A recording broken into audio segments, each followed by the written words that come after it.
I got the fucking Excelsior, the other Excelsior. They're bad Excelsior, firing at me, and I'm dead. Look, they go minus cells. I am vanquished. Bye bye. Dude. Where would exploding?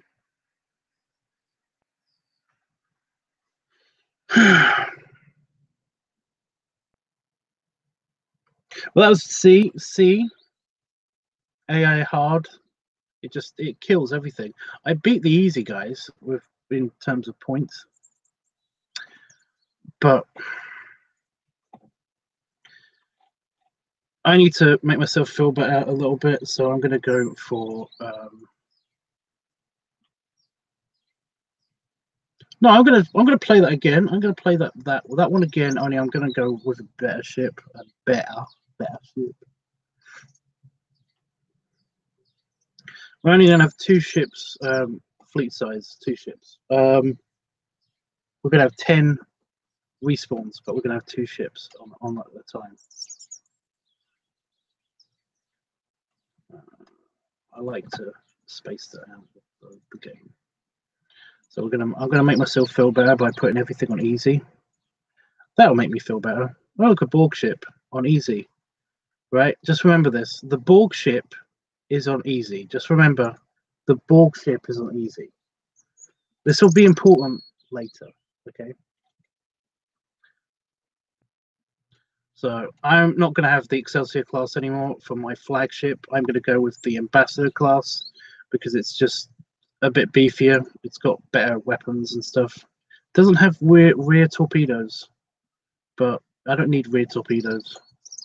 And 1 Excelsior. Okay. Again, the Borg ship is on easy. So this is the Ambassador class. And that's an Excelsior class. Oh, and a Borg cube is here. That's so sweet. I'm going to take all my ships behind the Klingons, and hopefully we can fuck up the Klingons. Or we can get stuck in warp just here, which is great.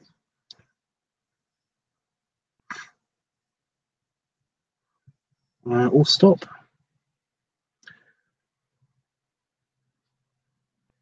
And then fire everything. Oh, I'm too far away. Great. Or could you fire that thing? I can't see the Borg cube, but then again, I'm not really. Oh no, there it is. It's above the Klingons. Of course, it's above the Klingons. But remember, the Borg is on easy.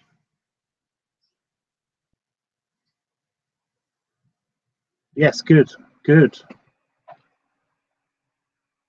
Yes, the Borg ship is on easy, guys. I'm reading the chat. Sorry, it takes me a while to get there.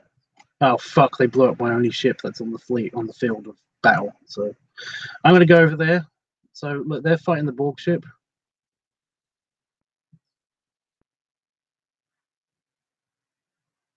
I just want to kill this Klingon ship, and that's why I'm still weapon locked on the Klingon ship. I can't actually get it though because it's behind the Borg cube. Everyone's fighting the Borg cube, which is impossible by the way, because the Borg cube is fucking impossible to fight. Even though it's on easy. It's on easy, remember? It's on easy. Can I please just blow up the fucking Klingon already? Well, that nearly hit me. Fire. Fire.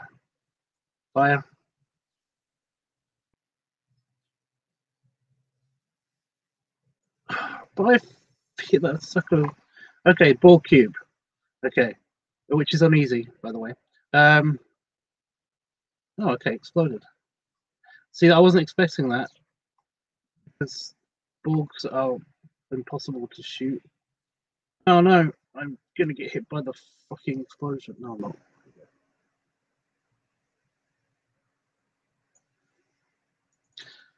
I was trying to demonstrate, when I was saying that, I was trying to make a joke that the Borg ship is on easy, so it should be easy to defeat, right? I was totally not expecting it to be actually easy to defeat. and it totally was easy to defeat. But I think that's mainly because everybody else had basically shot at it so much. Hey, there's nothing else here. My sensors aren't that damaged, so I just defeat everything on the board. Yeah, whatever Excelsior. Yeah. Oh. A new Deredex.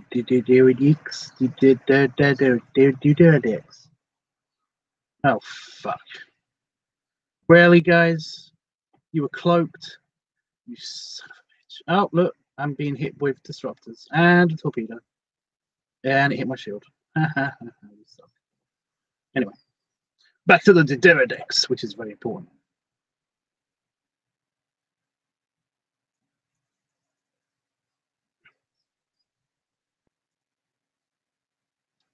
Actually, this is really hurting me. This is not good.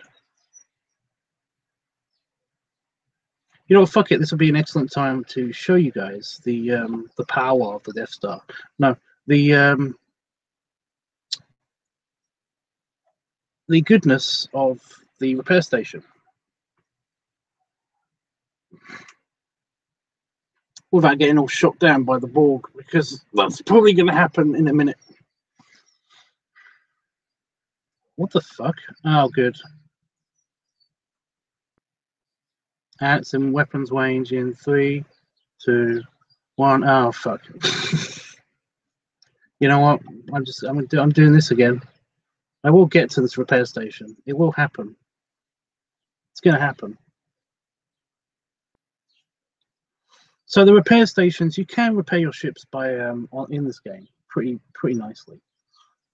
By basically just repairing them. You know, you have onboard engineering crews and stuff. But these things, these shipyards, they're dotted around the screen sometimes. Oh look, the Borg is killing off the Deredex. Wow, that was actually pretty fast. Yeah, these repair stations, they will fix your ship and basically they will load up your torpedoes and stuff a lot faster. So that's why I like the repair stations.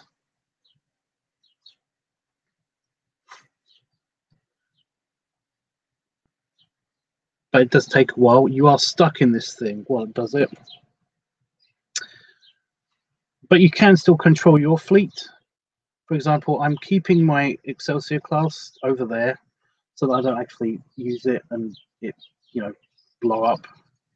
Because I'm actually calling it over here to actually come to me so that it can come to my aid if I'm shot at while I'm in this repair station. The repair stations, by the way, can be destroyed. You can actually go over and destroy everybody's repair station. But yeah, this is a Romulan one. It's just a shipyard, and it's fixing my ship.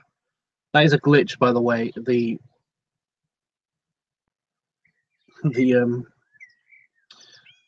hull insignia is kind of like invisible for some reason when the repair beam or whatever passes over my ship.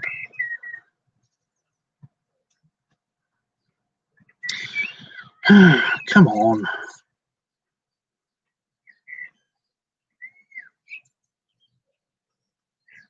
Not the repair station. Well, it's not going to blow up yet. Usually you can't actually directly attack them, but you can sometimes directly attack them if they're like depending what map it is. Oh no, that's a Romulan space station just it's just a Romulan station next to this repair station.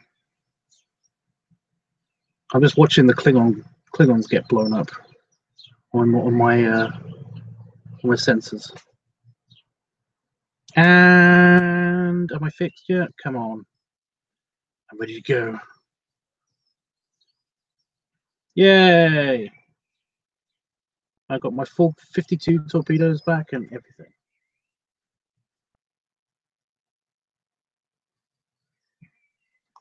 Right. Full speed. I'm going to shoot the Romulans because they're the bad guys. That's what I have to do. It's part of the game. That's why. Yeah. Oh fuck! I'm being veered off course by annoying gravity and shields and. See, they're all shooting at the Borg because even though it's on easy, the Borg is fucking tough as shit. It basically keeps taking out these guys. I want to get rid of everybody else, then go after the Borg. The game is actually going a bit Yankee for me.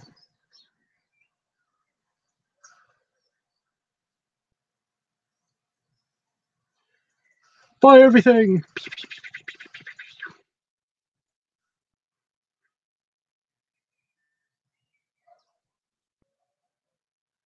Plus, if you fight the Borg, if you confront the Borg, then they'll keep coming after you until you are fucking dead, like, until your whole family's dead, until everything dies.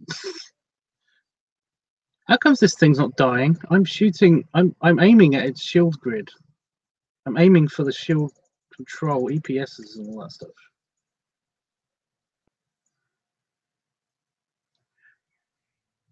Come on.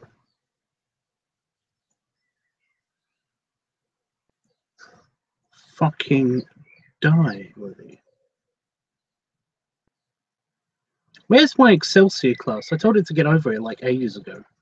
But then again, they are slow as fuck, so whatever. Torpedo fire, torpedo fire. Oh no, I hit the Borg ship. The Borg ship's right on top of us, just shooting at everybody else. Look how big that fucker is. The Romulans, not the Borg. We already know the Borgs are pretty big. Oh, here comes my Excelsior. I can see it in the background. It's behind the Borg cube at the moment.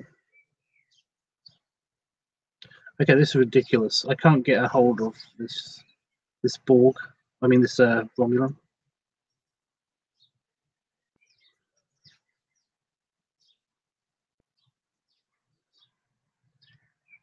Do you like my Ambassador class ship, by the way? This is the Enterprise C.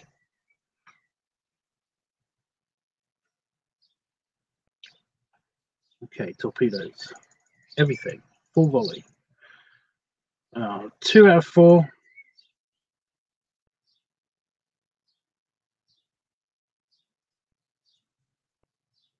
Yay, my Excelsior's finally here. Now that I'm almost done.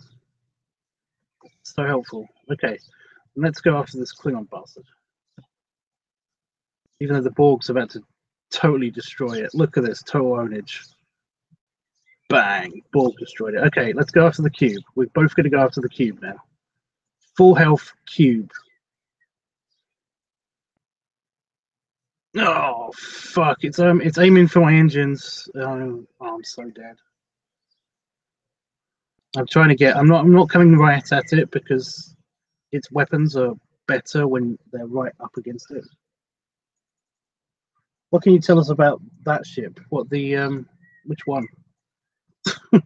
The Ambassador class? I'll tell you when I get to the Ambassador classes.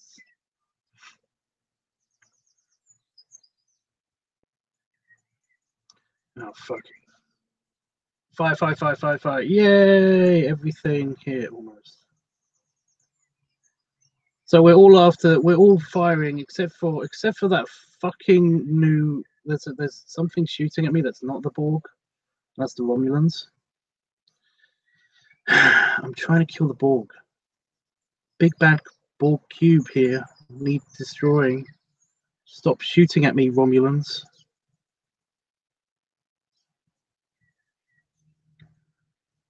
I want to kill the Borg. I can tell you lots about the Ambassador class. It's really kind of cool. If you look at the Ambassador class, you'll notice that it's kind of a cross between an Excelsior class and a Galaxy class ship. That Excelsior is the one that's just on screen now, fighting the Borg with me. Seriously, this Pterodactyl can go fuck itself. I'm trying to fight the Borg. You know what? No, I've had it. Pterodactyl class. No, not that one. That one. Could you please, everybody, just kill the Pterodactyl class, please?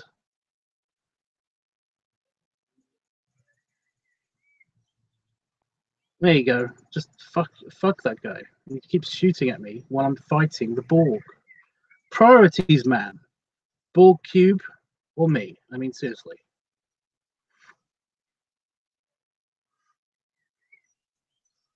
Yeah, it's kind of a cross between those two. It's the size of the Galaxy class, almost, which is the Enterprise, one of the Enterprise, Picard's Enterprise.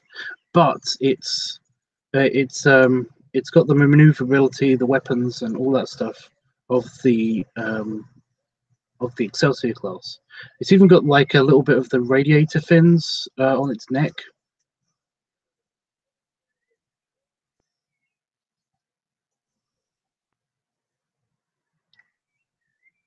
It's just too tight in this space. Everyone's shields are scraping with each other. The Borg cube is fighting it. Oh no, that was just my Excelsior. Did they just blow up the Borg cube? They did. Without my help? Really? Oh good, the Klingons are now fighting the Derelics. Pew pew pew. We did it! Yay, go for us. Now let's kill the Klingons. Thanks for the help, guys, but I'm going to have to blow you up. And then I'm going to go to the repair station.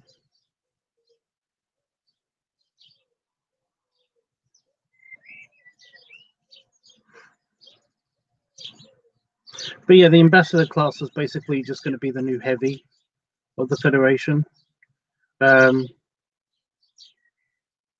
But essentially, a bunch of them well, there's nothing wrong with them. They were really good, but they just kind of they took too many resources to build.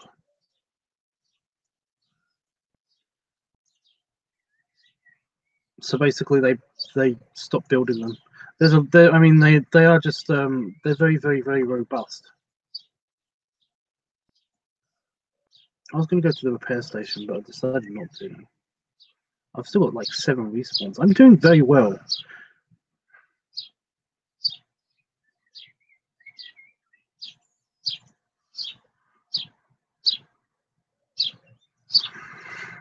But I mean, it's a very, very basic kind of ship. You know, 2 nacelles and 1 star drive section, and one primary hull, which is the saucer section.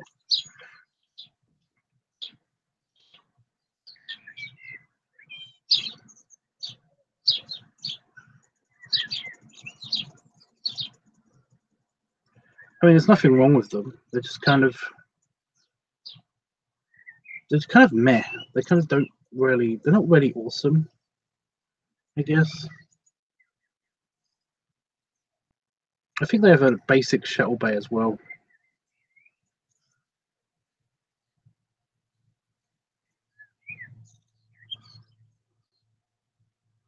I don't know, actually. Can we see the back of the ship? Oh, fuck. Oh, fuck. What? I'm trying to fire at the Derelics whilst being shot at by the Borg. Why is the Borg shooting me? I wasn't shooting at the Borg.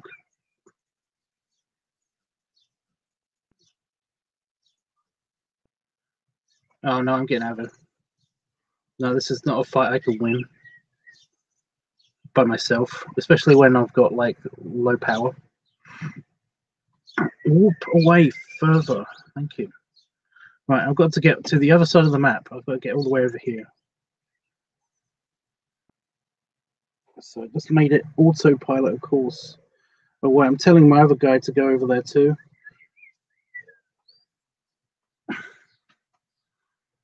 But he's being shot at by the Borg. I don't know why we're being targeted by the Borg suddenly.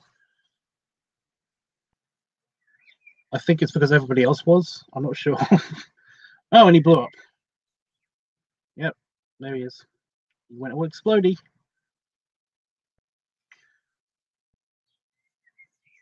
Hopefully the Borg's distracted by everybody else, so that I'm not going to get shot at.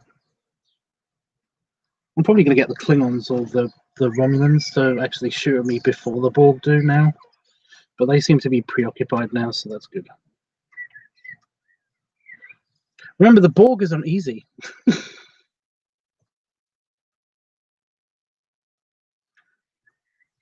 So it really shouldn't be doing this to me.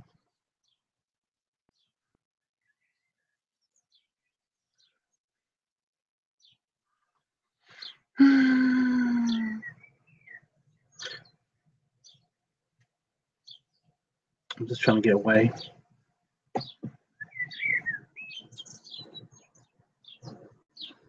There's no one else around. It's just these guys.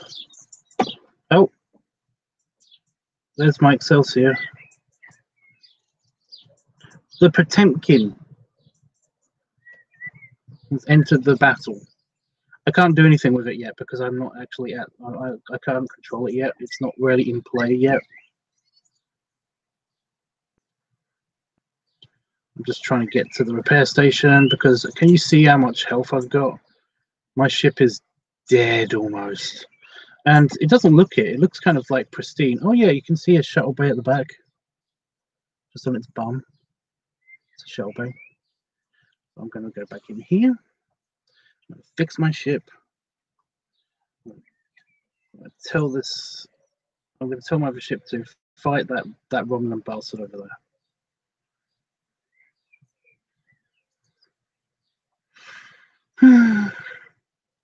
Fix my ship, please. Where is it going? What is it doing? It's attacking the ball. I'm experiencing some lag. I think my processor's working really hard on something. I don't know why. So after I've basically finished this game, now that we've established that it's tested, it works, everything's good. We're gonna basically, I think I'm gonna make this a thing, you know, like Starship Saturdays or something. Star Trek Saturdays. I don't know. It could be like once a day, once a week or something. Like I said, I play this game pretty much on my lunch break. Not so much this much usually, but yeah.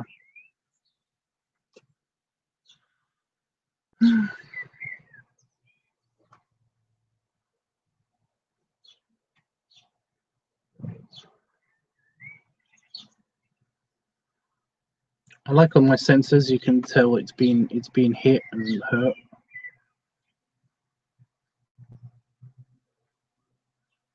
Now somebody's coming over here. Why are they doing this? Stop coming over here. I'm repairing my ship.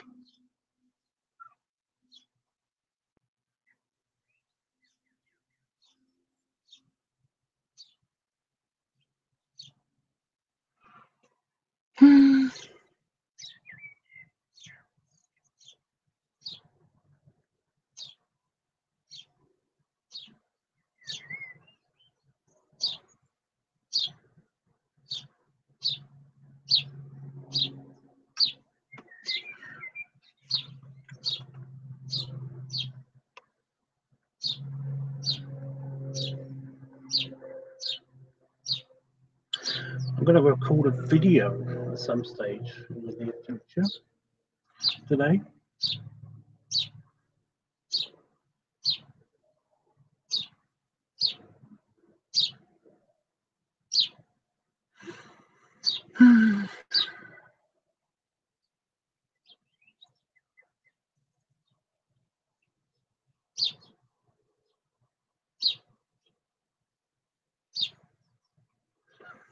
Probably do that in around about an hour's time. I don't know.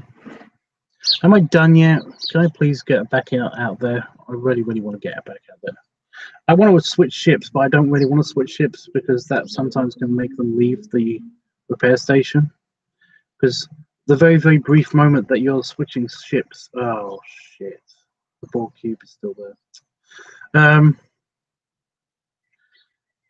The AI of the ship takes over of the game.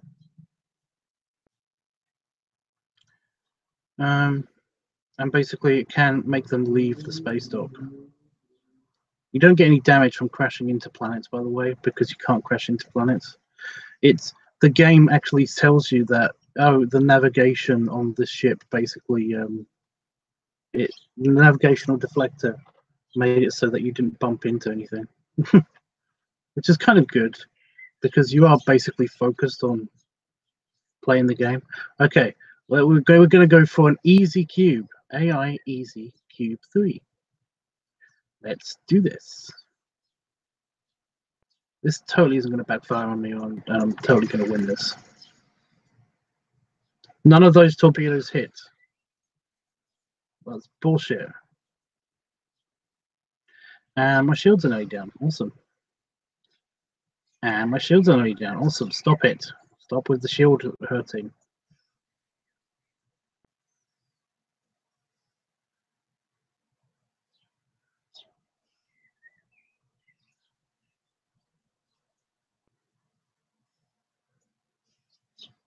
At least no one's shooting at me but the Borg this time. We're all dedicated to firing at the Borg.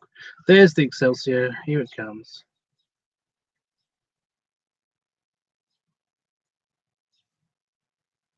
Why am I aiming for the edges?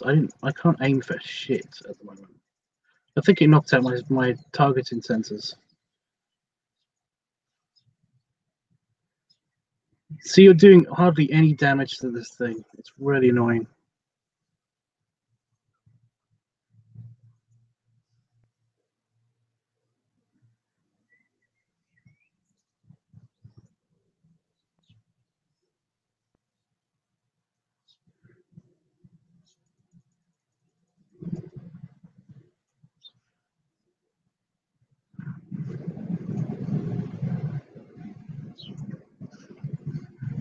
Ow. Come on.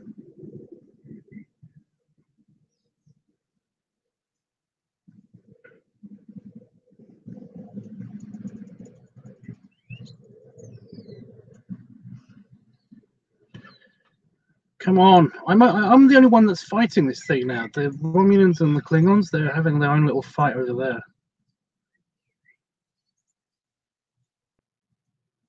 They've taken out my weapons. Okay, but weapons are back online. Here we go.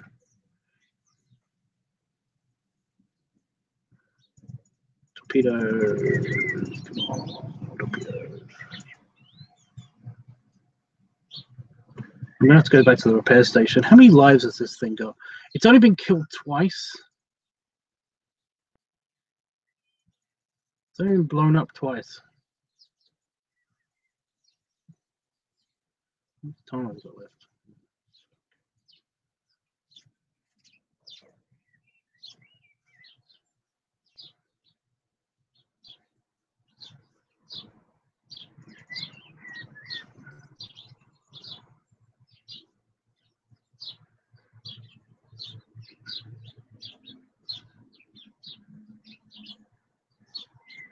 Come on.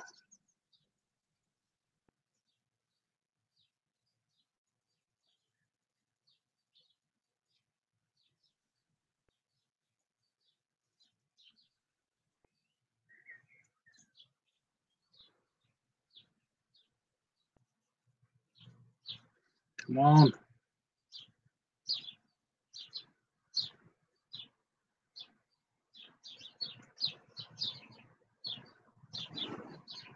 At least we've got a Klingon helping me.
I want to repair both my ships because that's just not going to work.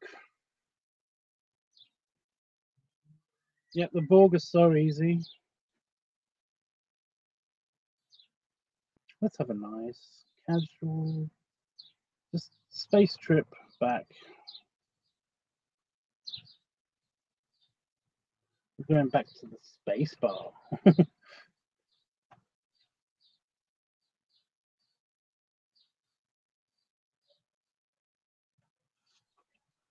Oh, come on.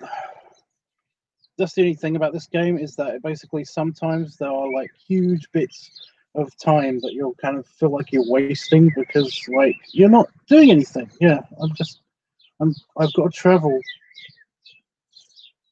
around these planets trying to get back to the not, you know, the little space dock place.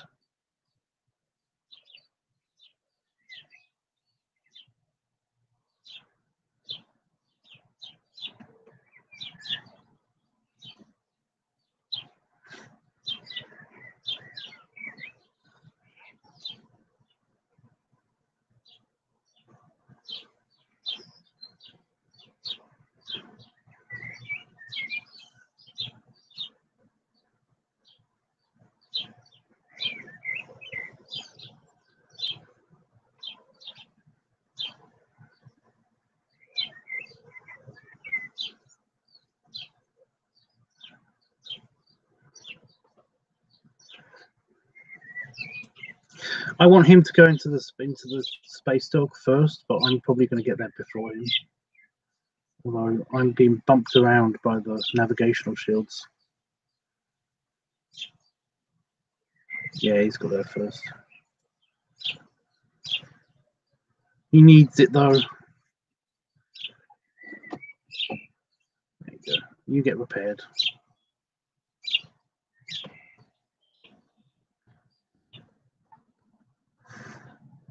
I can't do anything because if I fire at him, he's going to fire at me, and then I'm going to get all shot up and stuff.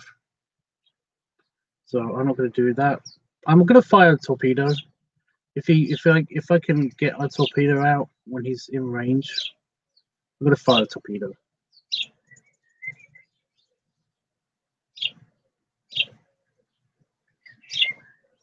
Oh shit! Now he's shooting at me anyway. I'm probably going to blow up now.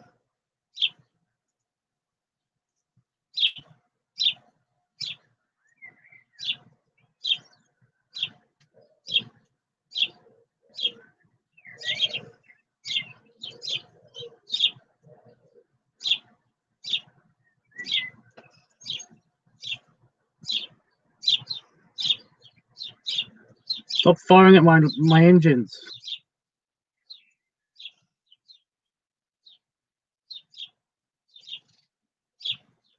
Stop firing at my engines.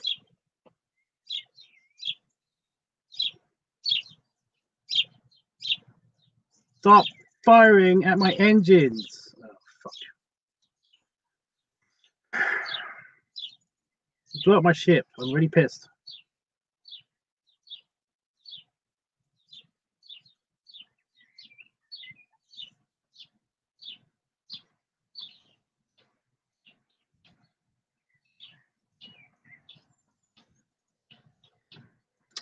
Oh, I shot the shields of the repair station. It's dumb. And here's the Borg. Oh, good, because you know this couldn't get any worse.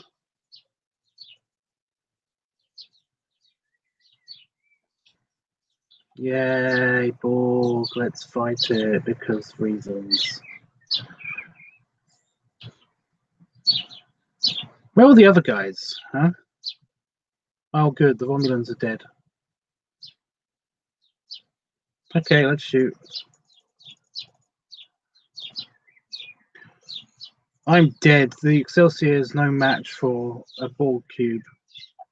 But it's already taken my shields out.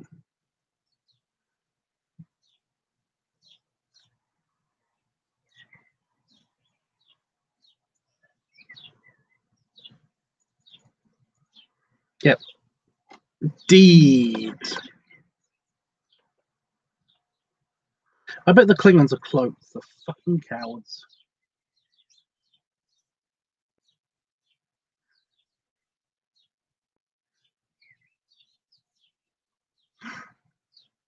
All right, no more repair stations. I'm going full speed at just the Borg. The easy Borg, remember? Because it's on easy. It's getting closer. It's getting closer. It's getting closer. It's getting closer.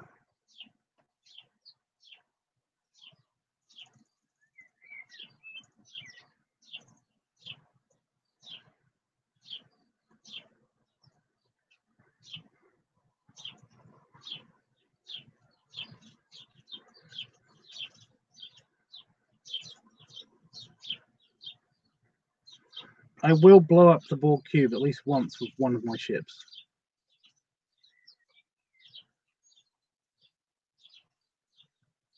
Oh, fuck. And this guy's fighting a Klingon. Oh, good.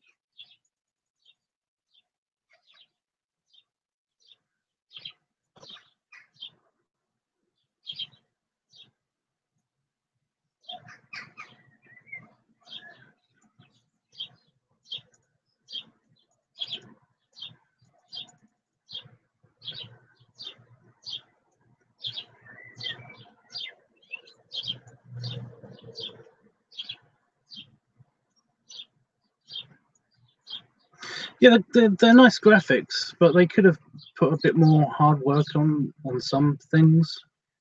But then again, this is an old game, so this is actually really impressive. I see you. The Klingons are out of the fight. They've only got one ship left.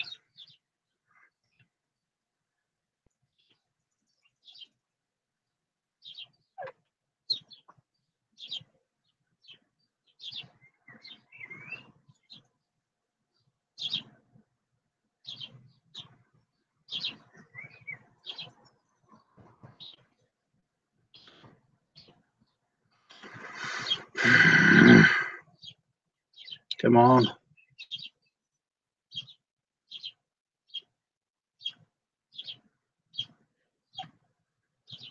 I'm so dead. It's so annoying. I've got 2 respawns left.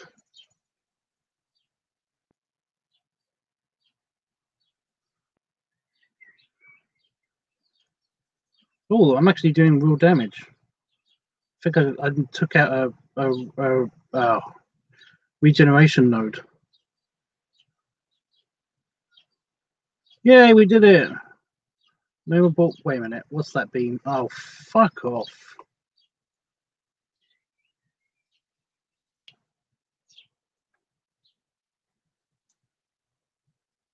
Oh, shit.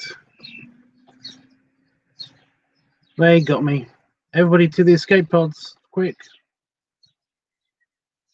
Boom. Fuck. Oh, I guess I'm after this guy now. So this is the Klingons' one ship.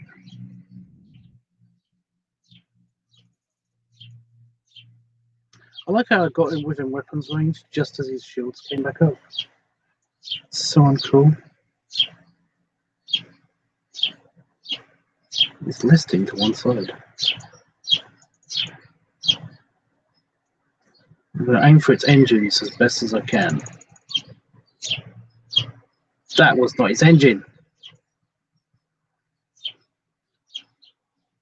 Targeting their core now, I can't be asked. Think. Oh, good. This thing's back. Good thing it's out of weapons. Oh, fuck.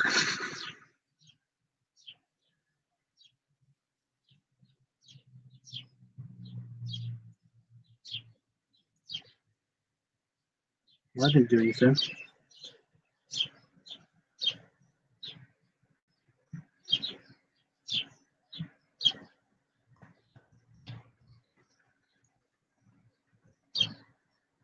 I'm flying away as fast as I can. That's the really irritating thing.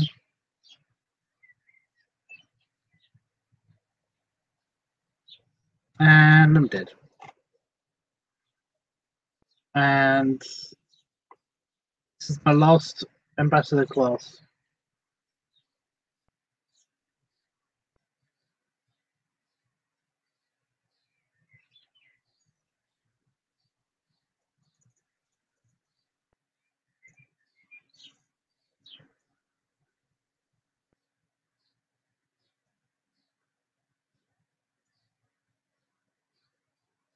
Oh, wow.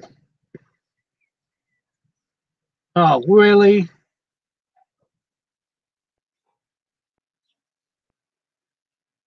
I haven't got another ship that's walked in. I'm just watching this cube now. I'm all blown up. And where is it going? There's nobody left. It's probably just going to hover over my respawn place where my ship's going to warp in. Then it's going to... Yep, there it is. You know what? Self-destruct, ramming speed. Ramming speed.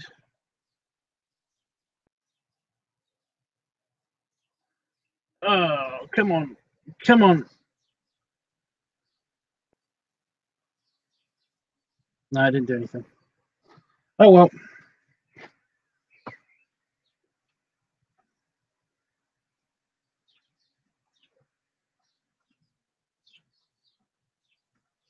Yeah, see? The Borg cube is on easy. And it's impossible to beat. It died twice. No, it died 3 times. It died 3 times. That's bullshit. Should I play another game? The Borg are so OP in this game. Yeah, they just are. No matter what you can do. That's just a regular Borg cube as well. There's a tactical cube. You know. You know, I'm gonna shoot some Klingons because fun.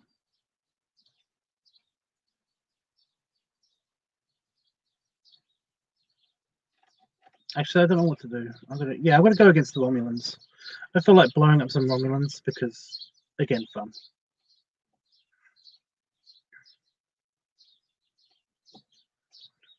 Okay, I'm gonna do one of these and then I'm not gonna play anymore.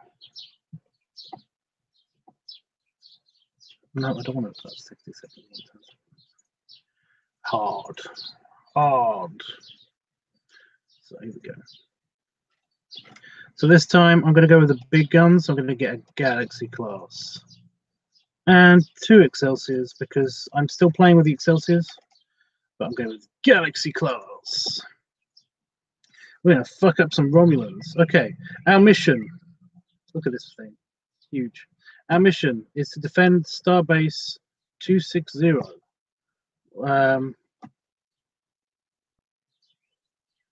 We're with some Federation and some Klingon dudes, and we're fighting some Romulans. Because reasons.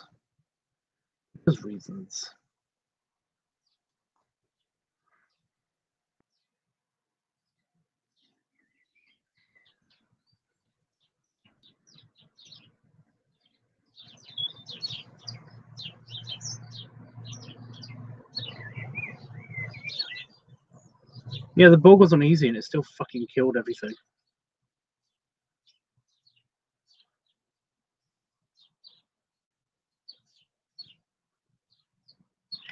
Come on.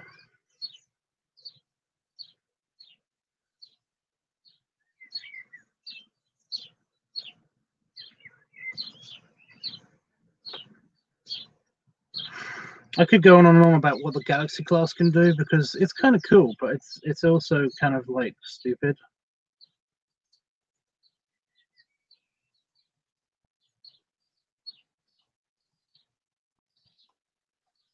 Yay, didn't get damaged. Anyway, some bad guys over there.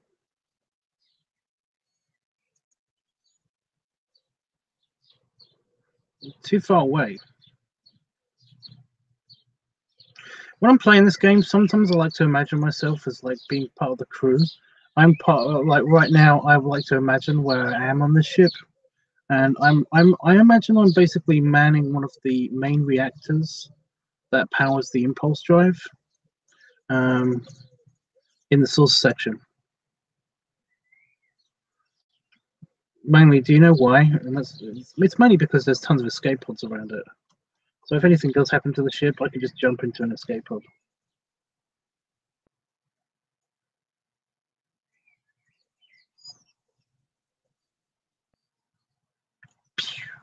I'm aiming for their bridge. I'm going to kill the fuck out of their command system. There we go.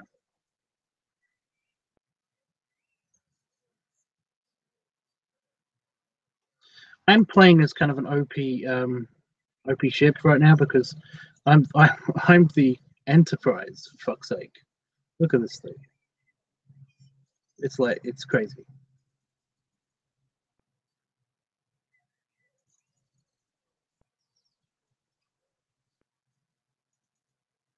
What's that? So I was reading. I wasn't actually paying attention to the screen.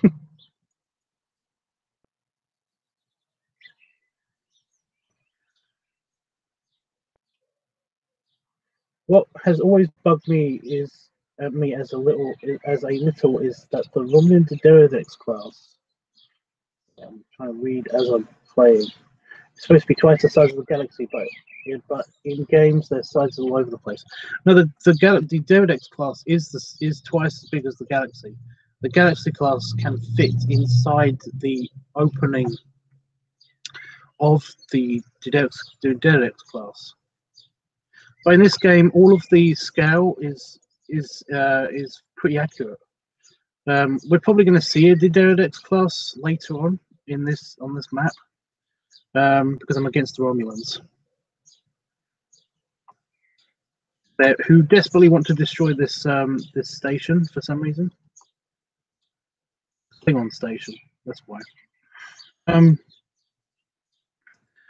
But they can't because I'm defending it. Me and a bunch of others, including that Sovereign class over there, is nice.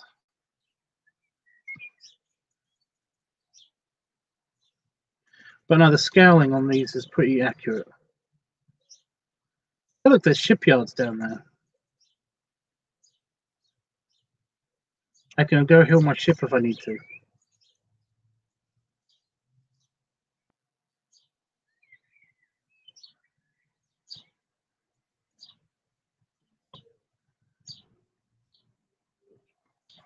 Yeah, I'm defending this thing with a Sovereign class, the Davis, and some Nahvar class ships against some Romulans.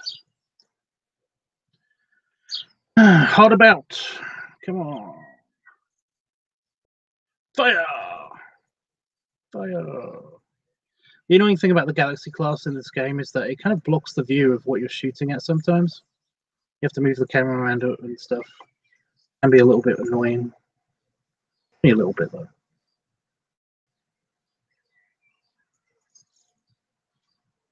Oh, that torpedo is going to do it. It's going to do it. It's going to make contact.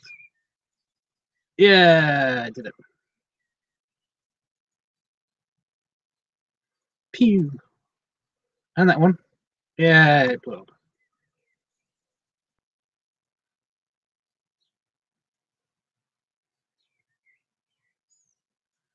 Come on. Die, die, die, die, die, die, die, die.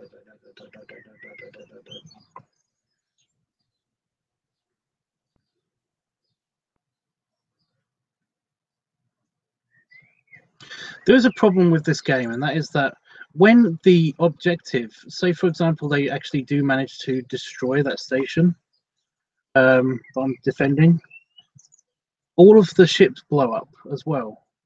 It's like you are defeated and then all of the ships blow up. It's like, no.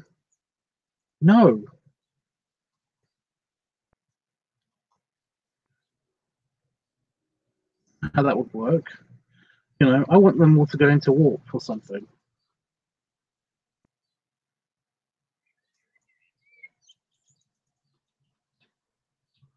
What a beautiful ship. The Galaxy class, I kind of don't like it. It's too wavy. I don't know. It's too blobby.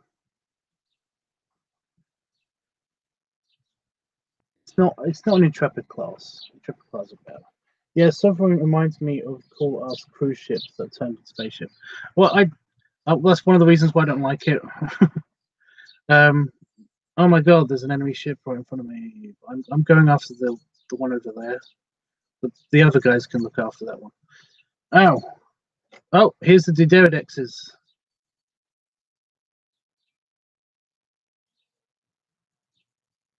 One of them shooting me right now. That one. It's just far away at the moment. But yeah, that's a Diderodex. That's fucking massive. I can fit this ship in the space in the middle of it. This ship's not small. This is 42 decks of yumminess. It's 42 decks big.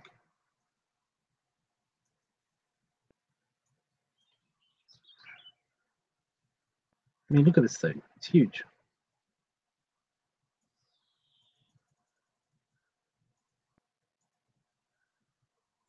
Probably didn't need to fire that many torpedoes, but I wanted to.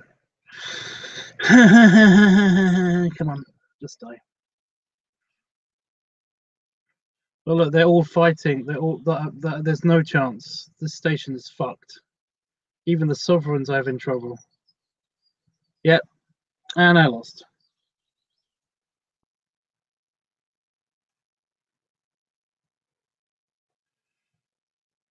Is the Voyager in the game? Of course she is. So stretching. Of course she is. Should I play another game, or should I play more of this game because I don't have another game?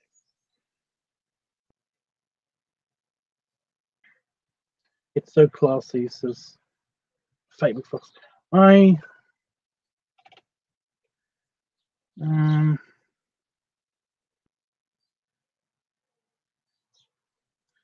We'll go for a bigger map.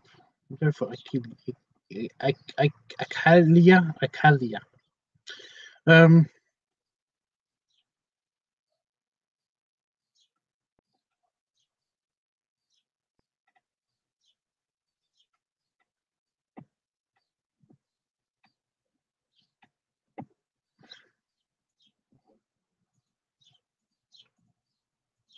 How about we have the Klingons all against me? Like they're all on one team and they're all against me. How about that?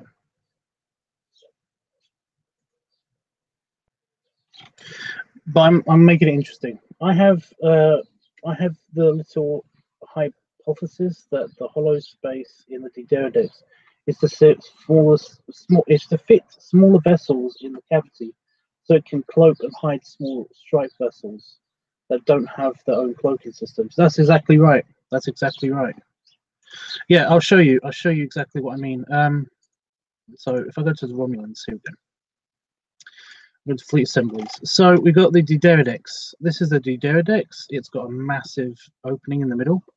And the reason why it has this opening, and it's also got like connections. Like this is where one of the engines are, but there's also another. This is where one of the reactors are. It's singularity reactor. It also has a regular reactor somewhere in the spine, but it's got a big space in the middle. And the reason why this space exists is so that it can fit one of these in it. And these are a Romulan Harpy, and basically it can fit in the middle of these things, and it can just fly out at random and super strike the others. These aren't small either, but they can still fit in there. So yeah, you can also fit one of these in it. It's also slightly smaller, and these are just tiny scout ships, and they're kind of useless in the morning. But they can also fit in the middle of this space, this giant empty space. But if you think about it, that makes sense because the Galaxy class can fit in here. So that's how crazy big that is. This ship is. So yeah, they're also pretty. See this little tiny dot here? That's an opening for a shuttle bay. It also has another one on the bottom, and one inside. So it's like that's just That's just insane. Anyway, yeah, that's actually exactly why they did that. So yeah, you've got all of the ships, including that one, and that one, and that one, and that one.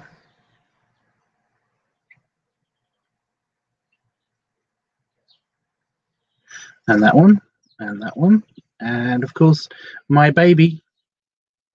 She's my baby. I love her.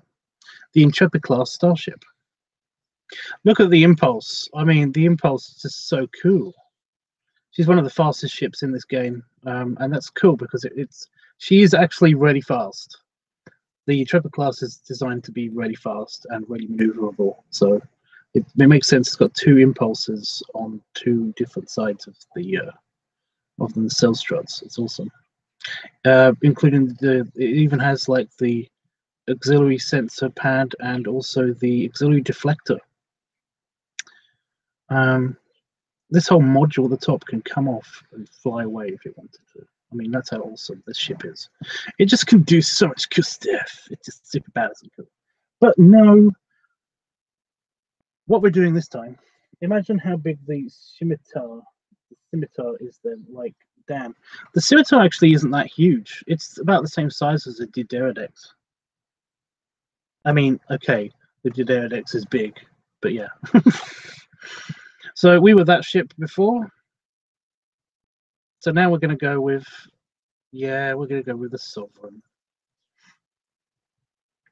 Because the Sovereign was about the same size as the Galaxy class, and basically there's the Galaxy class. If you know, there's a shot where basically in Nemesis where you can actually see the Galaxy class is stuck inside of up to about here, the scimitar, and it's like they're about the same size, so it's not that big.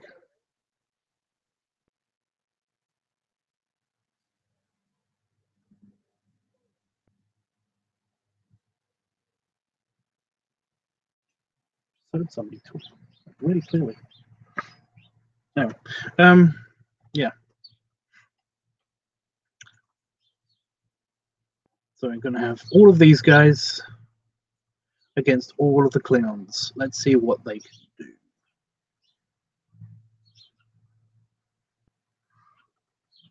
Anyway, go. We're on a big map now, so they're not going to kill me right away. But yeah, look at this thing. Like, look how ugly it is. Look at this bump on its bum. Look at that. It's just, I hate that. It's stupid. But look how big this map is. So we're going to go all the way on the other side.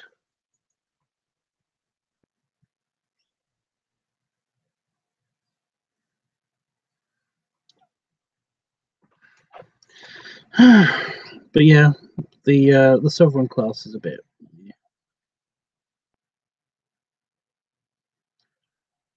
stupid.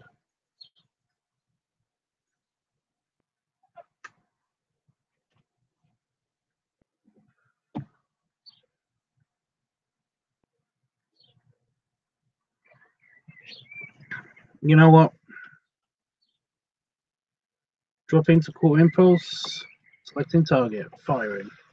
See how I'm way within its weapons range. It hasn't even got to weapons range yet, and I still managed to shoot it. And it's dead. And Klingons are useless against this thing.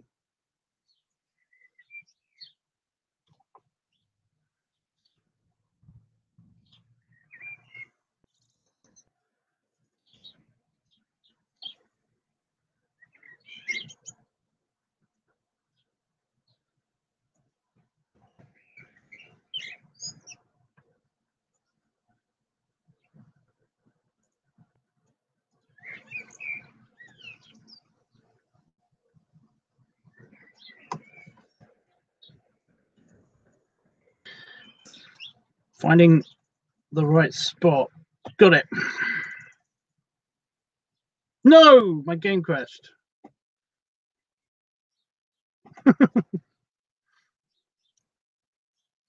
My game crashed.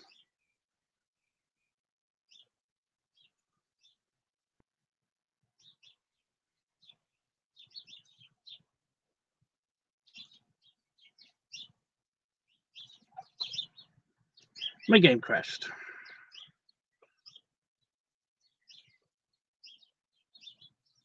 Oh, good stretch. Oh well. Hey guys.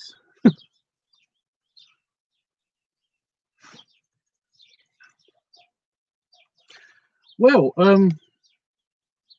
mean, it works as long as the game works. That would have been a weird battle anyway. I was looking at that camera again. I keep doing that. So look at this camera.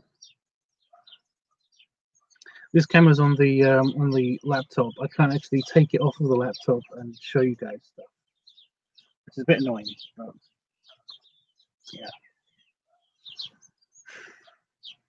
And all the birds are back and everything's loud and oh my god, guys.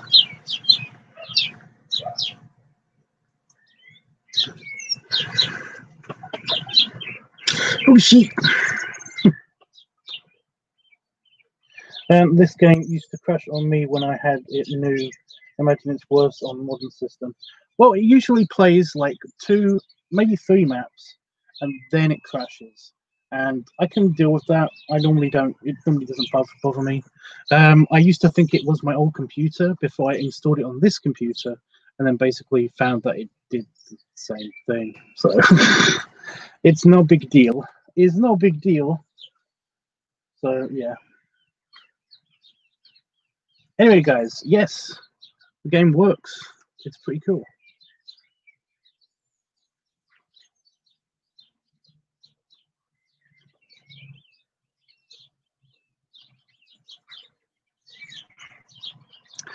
It's annoying, yeah, but basically, like, I've played it so many times now that basically I know what's going to happen in that game.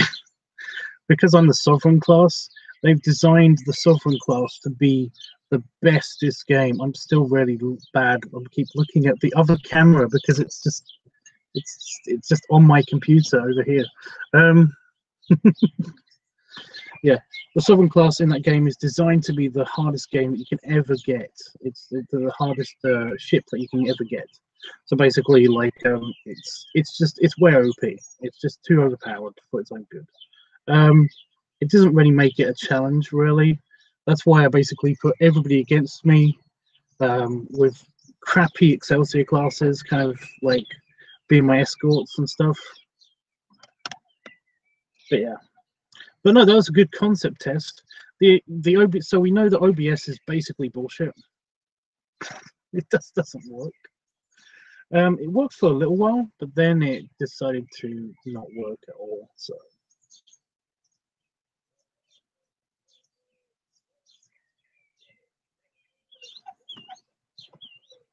Oh, damn birds. Yeah, well.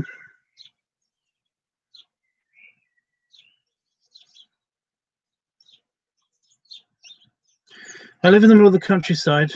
There's like a lot of trees. But the greatest collection of trees, of course, is in people's back gardens, in villages. And that's basically what's happening here. You know, there's trees there. So basically, there's a bunch of trees. I really love watching you play this stuff. Well, this is fun. It is fun. But, yeah, I don't know. I kind of want to play other games, but I just like Legacy too much to basically I'm good at it, and I basically can play it now to the point where I'm looking at the fucking camera again, and I can play it now without being too much hassle, without without having to worry about not speaking so much in the middle of it, because I'm basically I can talk about the ships. So yeah. Oh god, yo. Oh, by the way, I don't know if anybody heard me say earlier, but my package didn't arrive yet today. So yeah, that's a bit annoying, but we can do. Hey, annoyingly, because I've got Discord on. There we go. How's the campaign in the game, Tubbs? Oh, the campaign mode. It's good, but you often can't skip things. Is it me or the birds just getting louder and more insistent? They're just getting closer to. Forgive the loud noise.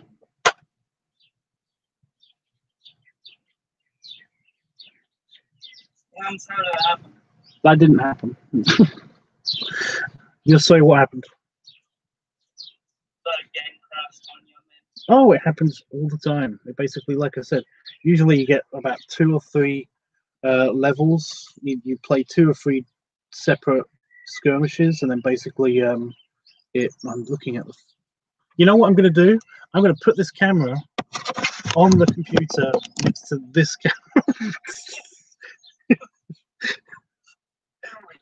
Well, that way, if I'm looking at that camera, then I'm pretty much close to this camera. So, yeah. Normally you get like 2 or 3 sessions, and the sessions can last quite a long time. So essentially, it's not that big of a deal. It normally is good because it reminds me that you spent too long playing this game. Now you should go do something else. So. Yeah. It does stop it getting boring. When you play a game and you kind of just are fed up with it, or you kind of feel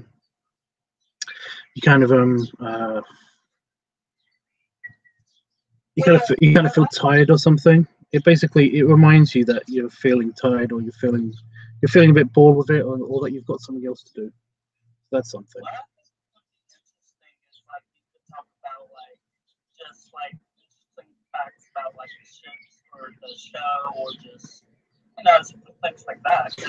Well, that's kind of what I was doing, because what I do when I play the game is that you can build a fleet of 4 ships. I did it again. The camera's not even there, and I'm looking. Oh, fuck's sake! You can build a fleet of like 4 ships, and what I've been doing just to vary up gameplay is basically I've been testing out having a bunch of the same ship, and with one lead ship as being the one that I change all the time until I've used up all of the ships, with that variant of ship, if you know what I mean. So what I was trying to do was I was basically trying to think of all the other interesting facts about the Excelsior class, because I've been playing before I did it with you, before I tried it out here. I've basically been playing with the Excelsior class for the last few games, just seeing how good it is, seeing what different tactics you can use, because every ship is different in the game. That's one of the cool things about that game. Every ship handles differently in the game. So, some ships are really good for really quick warping and then strike forces. Or some ships are very good at stealth, like the Defiant it's got its cloaking device. So basically, you can cloak. Nobody's going to come after you. You can go right up to other enemy ships and then destroy them. You can just like four Defiant classes just on cloaking, and it's just like, I beat the dead. It's really fucking awesome. But yeah, that's what I've been doing. So what I've been doing, because I've been doing the Excelsior class, I was trying to think of things to do with the Excelsior class that were interesting. I did already do that. I don't know, maybe before you came, I basically was talking about the Excelsior class. I was upping it, how good it was and stuff. Yeah, I know. Although, to be honest, whenever I was in the room, basically I was trying to leave work, and it's currently raining over here, so I'm just like, oh, it's a very thought to manage watching YouTube while also having the phone in my pocket. And, yeah. Chris says, how's the campaign? I was trying to talk about that, but I completely forgot where I was. Now there's dogs barking.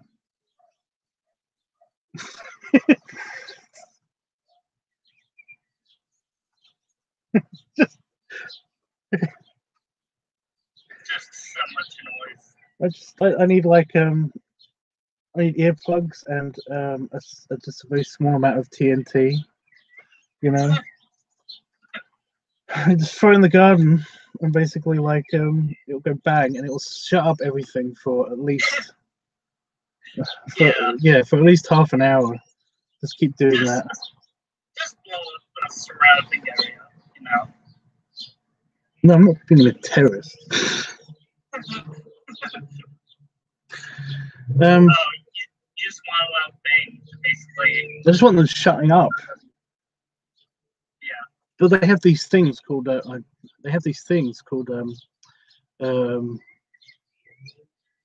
bird scarers. Well, basically they're basically a shotgun. It's kind of like a shotgun shell, but it has no pellets in it.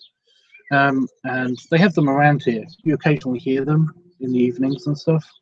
And all they are is just a canister with a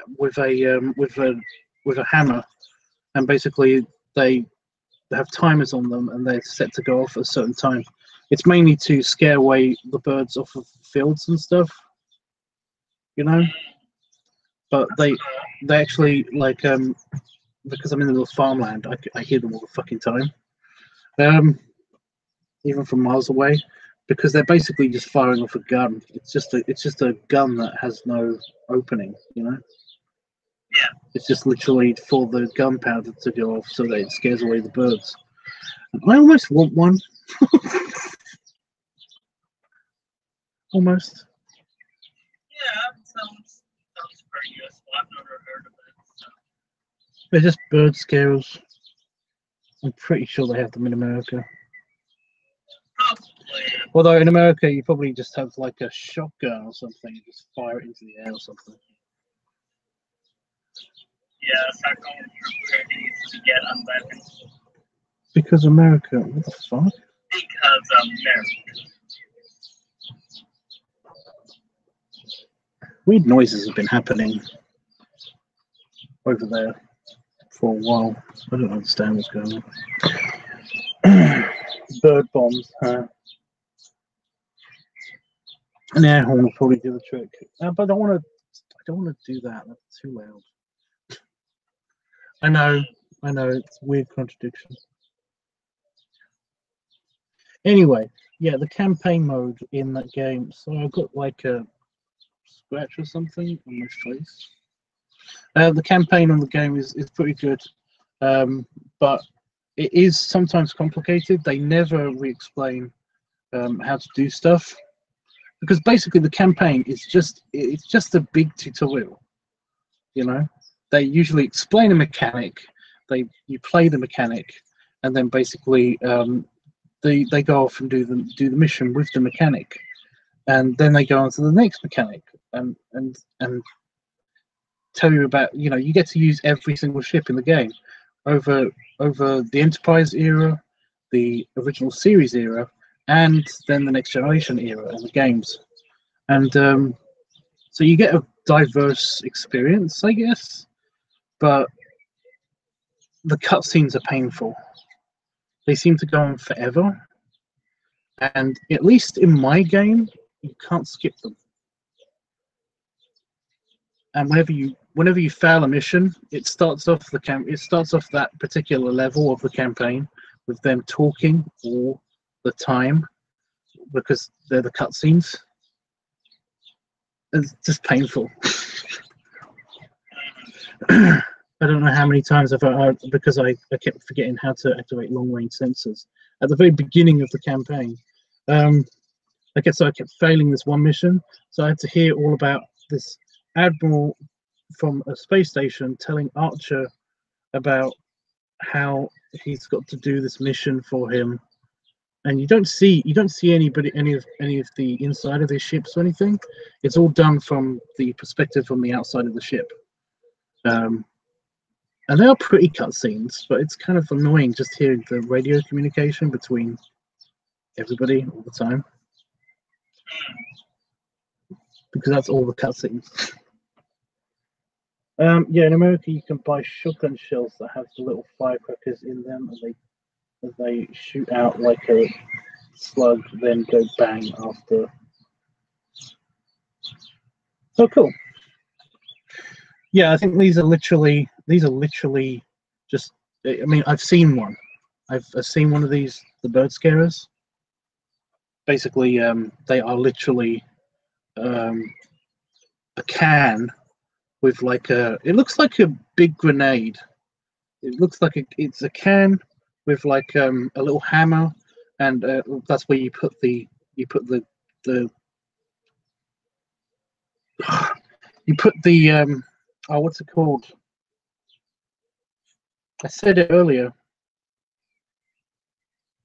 The shotgun shell. You put the shotgun shell in there, and then basically it has like a little timer thing on it. You basically set the timer, and then you walk away, and it will fire however many shells it's got into the can. And the can makes a loud noise. But there's no nothing to stop it from. There's nothing to actually fire any projectile out of. It just literally is just a can with half a shotgun on it. I've seen them on sticks because I never knew what they were. You know, I've seen them. We've driven past fields and stuff, and basically I just saw one of these things in the middle of the field, and I was like, that's not going to scare away any birds. And then I realized what they were after I told Damon that there was like I just heard somebody shooting something, and he's like, oh, that's bird scarer. And I was like, oh, now I know what those things are. That makes sense. I'm so stupid. But yeah.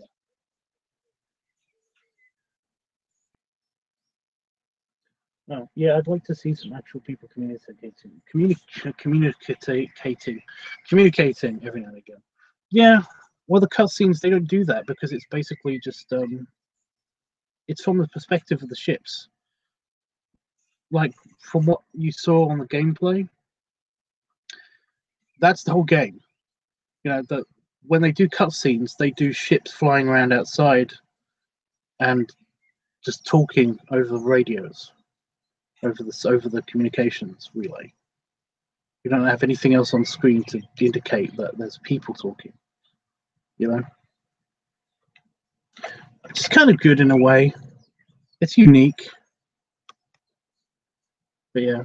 But no, seeing this cutscene over and over and over again is kind of annoying. So I can get away. I guess that's kind of really funny picture in my head of just like two ships with like animated mouths talking to each other.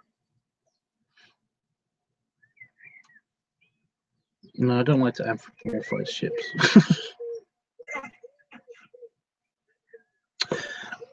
Oh, yep, that's a cut. Probably because I was picking at him. Yeah, but no, it's still worth it. It's still a good game. It's still worth it. It's still worth playing. Yeah, I kind of imagine so. If you enjoy like space travel, stuff like that. Yeah. I just really wish that there was like a way that you can actually, like I said, that I want there to be a new version of the game. I want there to be more of the game. Yeah. Because I've played the fuck out of this now. Oh, and since, by the way, Fatty McFox, since you seem to know all about this stuff, and this is really cool that you do, on the Nebula class, they actually have the impulse engines shown.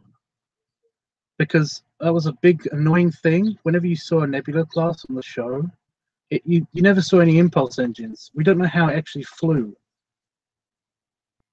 It's crazy. It's like, how does this thing fly when it's not a warp? It's like, well, it uses the RCS thrusters. And it's like, but that's really inefficient. You know, they're thrusters. They move the thing around on axes and stuff. There's no push. That's stupid. It's like imagine if you basically had like the space shuttle and you just took away all of its back end bullshit.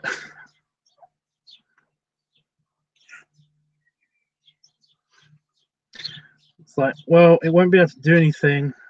But yeah, but it's still got the thrusters at the front, but that's great.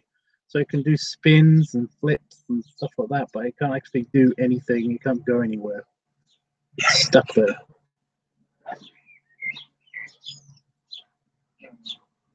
It's fucking bullshit.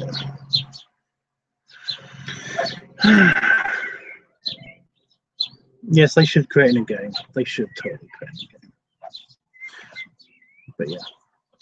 I think actually the Nebula does have something on the back, but I can't remember if it be. I think it's like really tiny and stupid. That sounds stupid. It's really teeny and stupid. It's a giant ship. And it's just got a teeny engine in the back. Teeny.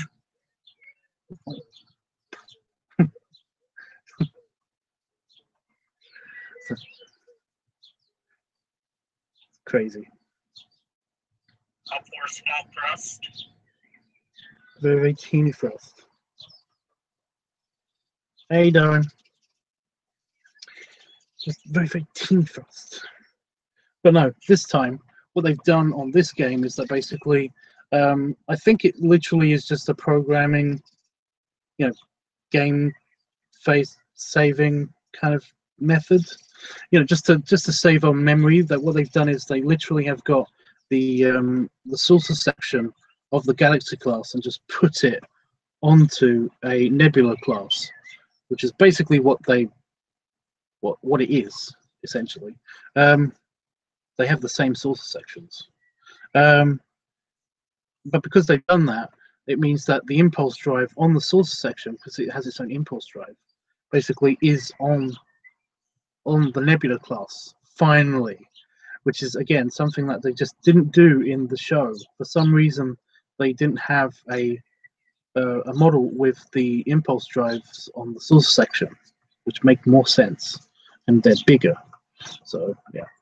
Oh, yeah, a couple of games went out of their way to fix design flaws from the show. STO put a deflector on the Miranda class after 30 years of fans answering where it was. It's on the ship. You see it. There's a navigational deflector on the ship. Really? Did they really do this? I'm going to look this up.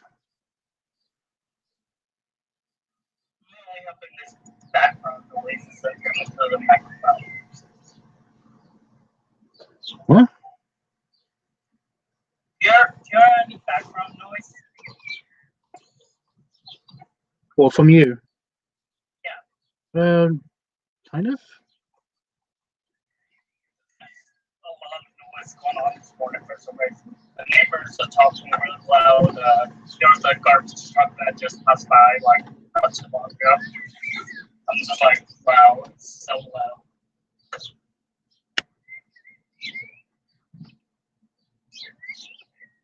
Like there goes garbage truck. No. No. That's the weapons pod. Don't put the deflector on the weapons pod.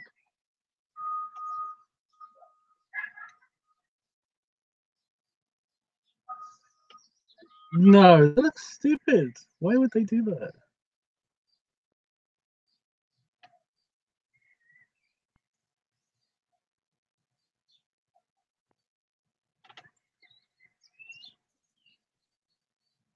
I'm looking up again. I'm doing something wrong. I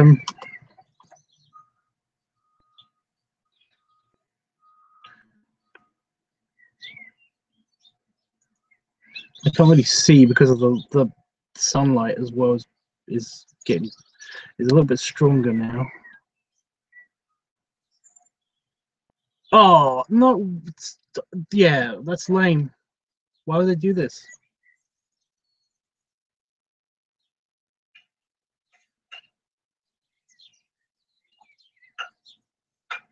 No, that's super lame. Yeah, the navigational crystal that's on the back, the power navigational crystal that's on the back of the Miranda class. is part of the deflector, and also inside of the source section, there is actually a compartment where it actually has a deflector in it that projects the field out into space in front of the ship. So there is no need to put another deflector on top of the weapons pod, because you've got two huge targets on top of each other now. Bullshit. Sorry, nerd rant.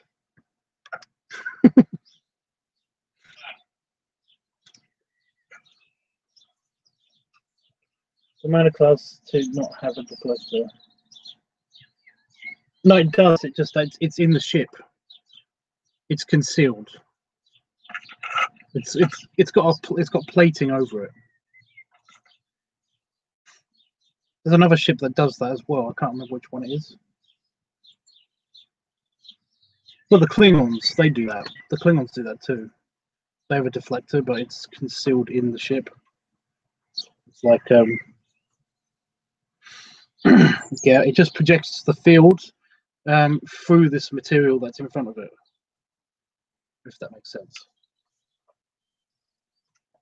Makes sense to me. Okay.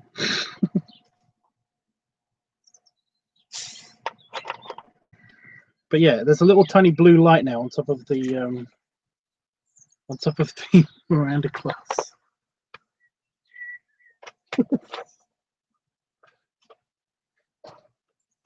But why would you do that? Yeah, it's one of the classic designs. Anyway, nobody knows what I'm talking about, but the famous Fox, I don't think. Yes. I really do wish I could like join in the conversation more, because it's like interesting, but it's just something I never got into growing up. Right. So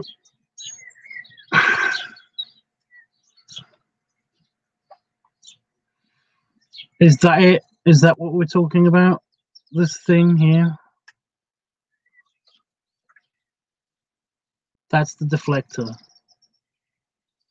That little blue light. That's a weapons pod. Why would you put the deflector on top of the web? That's annoying. The original oh look, see, it's on the original design thing that they had before. Yeah, they put it on top. Why would it looks stupid? I don't know why. It gets that gets to me. In the original like model, without this little thing on top, it didn't have a little stripe on the top of the weapons pod. It just had two sections where there were no windows, here and one in the middle. And basically these sections, they were the deflector. They basically were the deflector in the sources section. But now this is the Miranda class, and it's got like it's got a really cool weapons pod on the back of it. It's awesome. It really is. It's also got like extra windows here. It had like because it was actually huge inside, but nobody really understands that. It's fucking massive inside. But yeah, it's just that it's painful that they added this. Ugh, it just, yeah. You didn't need it.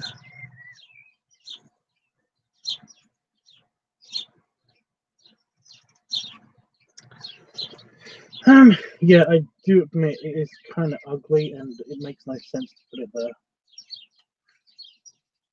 Well, it's just that ships that basically don't have a visible deflector always have to have a deflector. They just normally are concealed. It's not a big deal though. That's the problem. Everyone just is always like going crazy because they think it's a huge big deal, but it's not. Basically, a main deflector is the thing that when you're traveling at super fast speeds in space, then the tiniest bits of spacious debris or even particles, just random random hydrogen particle in the middle of space. But if it slams into your ship, it can destroy bits of your ship. You know, space dust will tear your ship apart. The reason why they have main deflectors is basically the deflector projects a kind of like an anti-gravity field into space. It's basically a very, very soft force field, and it just nudges, it makes a bit of clear space in front of the ship when it's moving at super high velocities. And all the ships have them. Like if you look at the Enterprise, if you know what the Enterprise is, right? You know what it looks like. Do you remember on the bottom bit of the Enterprise, it had that big kind of like dish thing that was all lit up in blue mostly? Or Yeah. that's the deflector.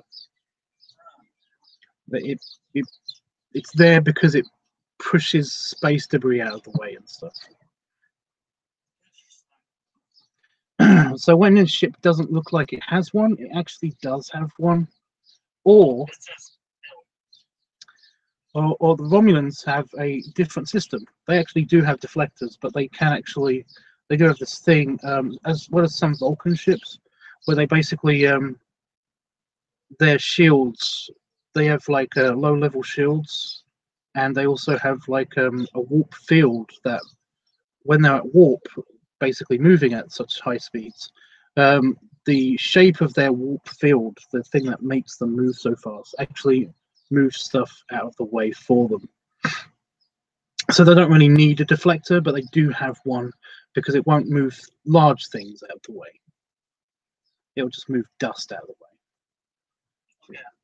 Also, Romulans don't actually have Bassard collectors and stuff. They do, but they don't need to use them and stuff. And you don't know what Bassard collectors are, so it doesn't really matter. It's no big deal. Bassard collectors are the red things on the end of the nacelles, which are the things, the two engines on either side of the ship. The red things on the end of the nacelles that basically they collect spatial debris and stuff. They collect hydrogen particles and deuterium particles from space.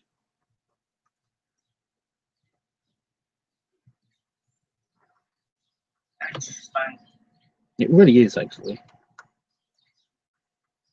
Yeah. It's cool how all this stuff works. Really is. Come to think of it, the Federation is the only power that has big visible deflectors. Yeah. I mean, the Klingons, they have them too, but they're usually around. They're usually like a part of or around the. You know, every time you see a Klingon ship, you have like this hole in the middle of the front of it, and that hole is actually that's a torpedo launcher. It fires torpedoes and stuff. Well, they usually have like a little lit up section around that. That is their deflector. That little tiny ring of lights around it is their deflector. Around a big. I love that they put something that is usually filled with charged particles to deflect, to basically project this beam into space. So if you hit that thing while it's fully charged, it will blow the ship. It could easily take out the ship. But they have this thing on the around the opening of a cannon, basically. Are you sure you want this hugely kind of explosive thing next to more explosives? Yeah, sure. What could happen?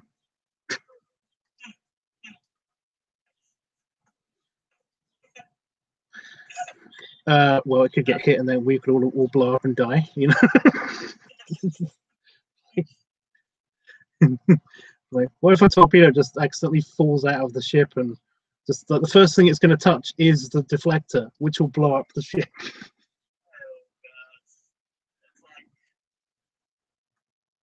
That's like suicide.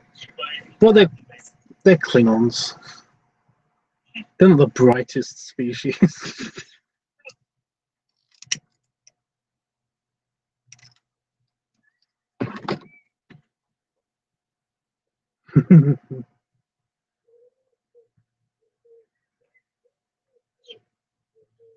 I like Romulan design myself. Yeah, McFox says Klingon engineering has never been safety conscious. They've got 2 warp cores. They always have 2 warp cores on all their ships. Why do you have 2 warp cores? Redundancy. Yeah, but they're warp cores. they're giant. They're these giant machines that smash matter and antimatter into each other. Are you sure you want 2 of these things next to each other on a ship? Yeah, well, if one fails, then you die. No, we can use the... No, you can't. If one fails, you die. You're not just dead, you are wiped from existence. It's like...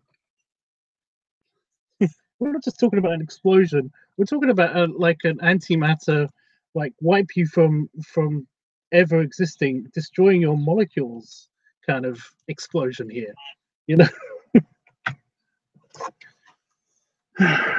Klingon, yeah.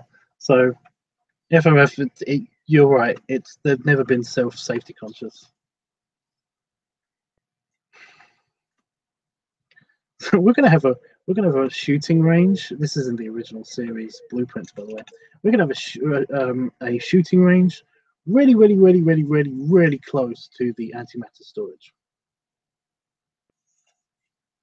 Why? Because that's where it will go in the ship. I don't know. But antimatter storage. the most reactive thing in the universe. Are you kidding me? Yeah.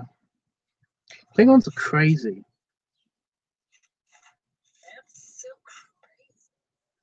Klingons are batshit crazy. So crazy.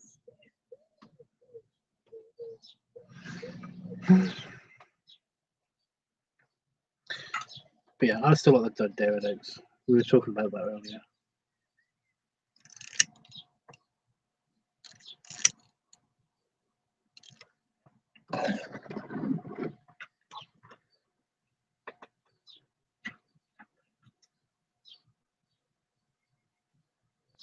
Yeah, that certainly doesn't seem very smart on the Klingons' part.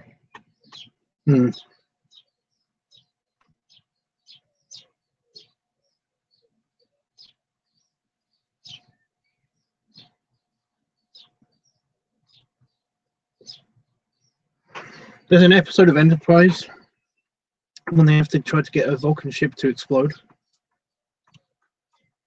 And it's like, they managed to do it, and it's this whole big thing. But we'll just, make sure the antimatter gets out and it will blow up the ship, We'll make sure that there's a containment breach and stuff. And it's like, Vulcans don't, that's not how they work.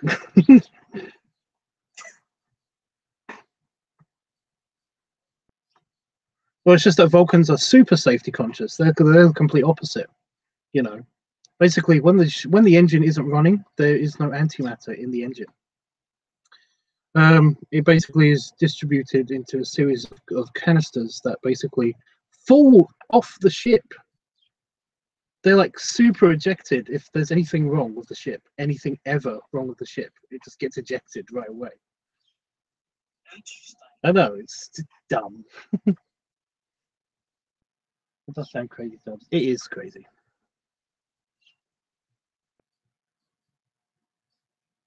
I don't know what to do right now.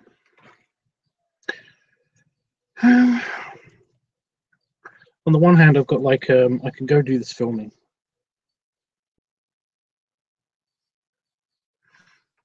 But my chill time. Smart shows in it. Because they really thought about this, like the regular system, like how different species have just like different things how they think about and like intelligence, like stuff like that. Well, they worked they actually worked with like scientific consultants and like NASA and stuff, especially when it came to the next generation. But Gene Roddenberry, the guy who made the first series, he basically knew. He figured out a bunch of the stuff.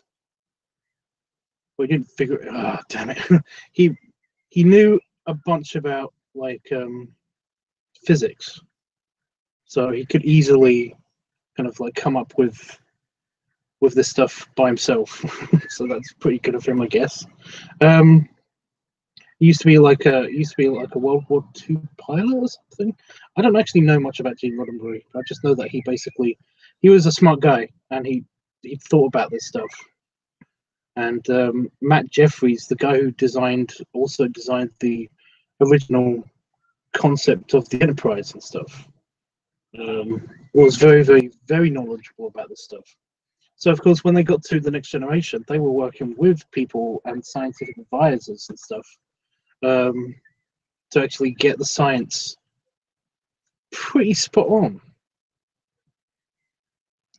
So, yeah.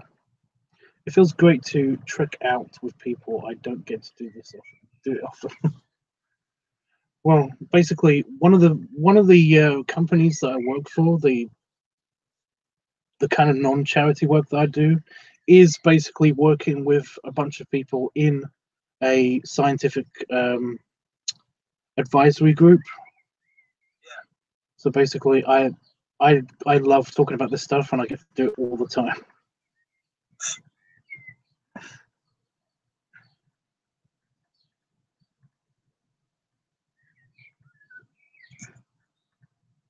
Ew. So it's cool.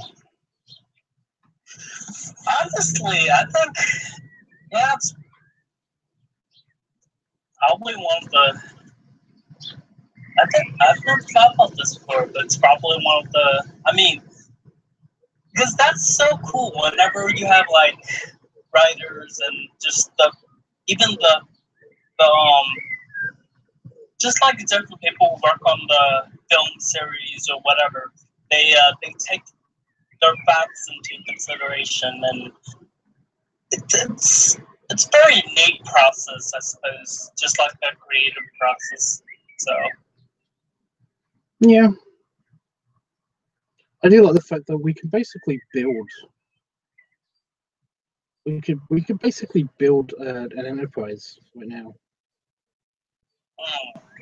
But there's like one or two key ingredients that are missing that are potentially very fictional, which is a shame. Right. You know, because it's like, well, we could do all this stuff right now, but like, if only we had this thing. Oh, we'll write it in saying that, you know, we found it on Mars and stuff. Because the thing that's stopping us from making a warp engine and from what's making an antimatter engine and stuff like that, the thing that's stopping us from doing that is dilithium, which is it's a material that basically is when you focus, you can actually focus matter into a beam, and when you do that, you focus it through this crystal, then it stabilizes a matter and antimatter reaction to where you can actually get energy out of it. But we don't have it, because according to the Trackverse, when we go to Mars eventually, we're going to find it, and dilithium is basically abundant throughout the universe. It just doesn't happen to be on our planet.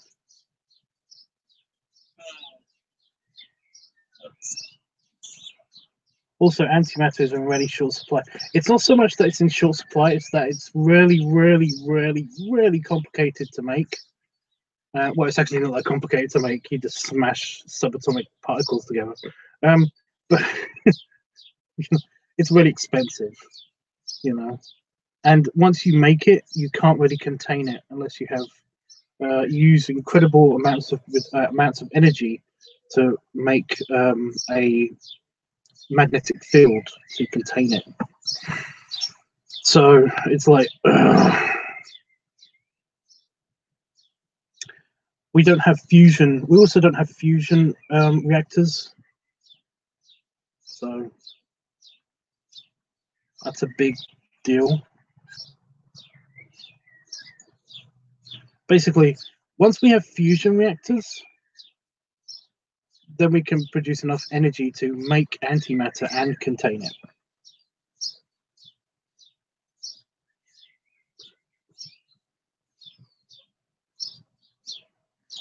We do actually have fusion reactors in real life now.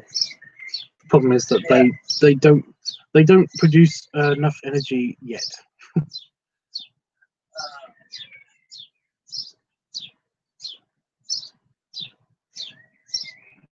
There have only been like 5 atoms of anti-hydrogen made in the history of science. Well, they can make more.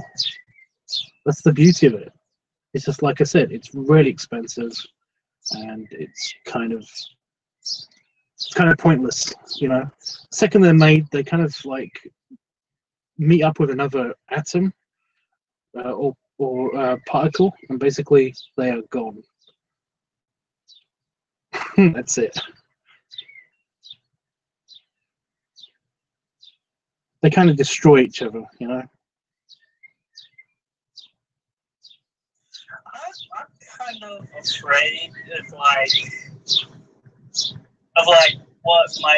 what could happen if like intelligence gets to this point where we can't create all this stuff. But it's like, on the one hand, it'd be super great if we could actually get all this made and actually get off of this planet. But on the other hand, it's just but that just kind of brings the stupid part of humanity to a whole new level, right? Because you know, stupid people do stupid things with smart things, even though it isn't really the intent that it's used for. I don't know. Enjoying the. Well, that's just how science works. Yeah, I suppose. You know, there's what happens is that basically, usually science creates a thing because somebody wanted it for either war or their own purposes, or you know, to make money off of it or something. And then basically it gets used for that purpose, and then it gets used for other stuff. That's kind of sad in a way that we have to be pushed to the point of oh no, our own destruction to actually be able to make these amazing things and do these amazing things. Yeah, but that's basically what drives humanity, right? Just our own downfall or whatever. Well, usually what drives humanity is self-inflicted problems. Yeah. For example, you might notice that basically there's been a ton of new sustainable technology that's been made, and that's because we fucked up. You know. Yeah. But yeah, there's all this advances in nuclear energy and stuff like that.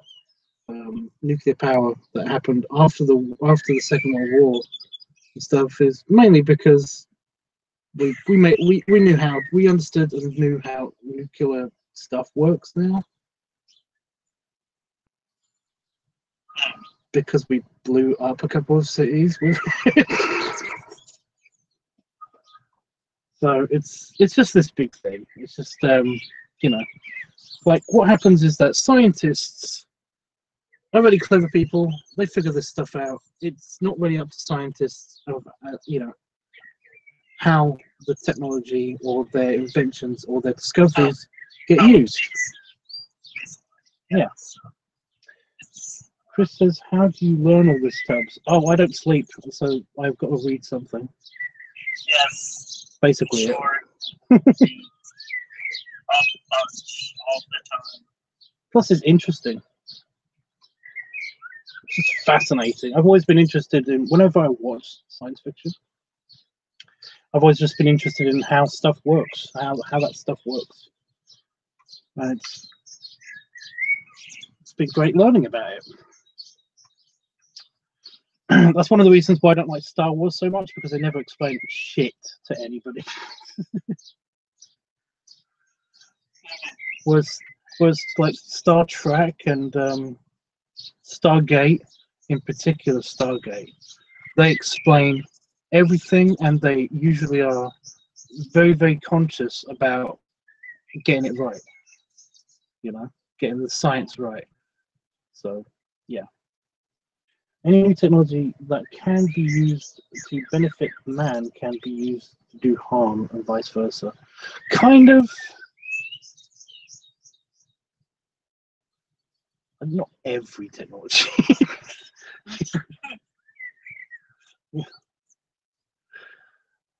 I mean, if you can be really creative, and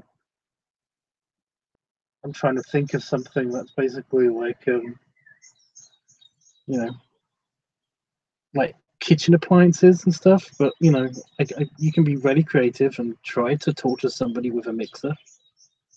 I'm sure that. Like I said, you can be really creative and try to torture somebody with a mixer. You know, but I mean that's kind of harm, I guess. But that's what I mean. We basically got into the idea where we can use tickling as a torture device, so it's fine. Well, yeah, I guess so. I was just trying to be funny, but it didn't really work.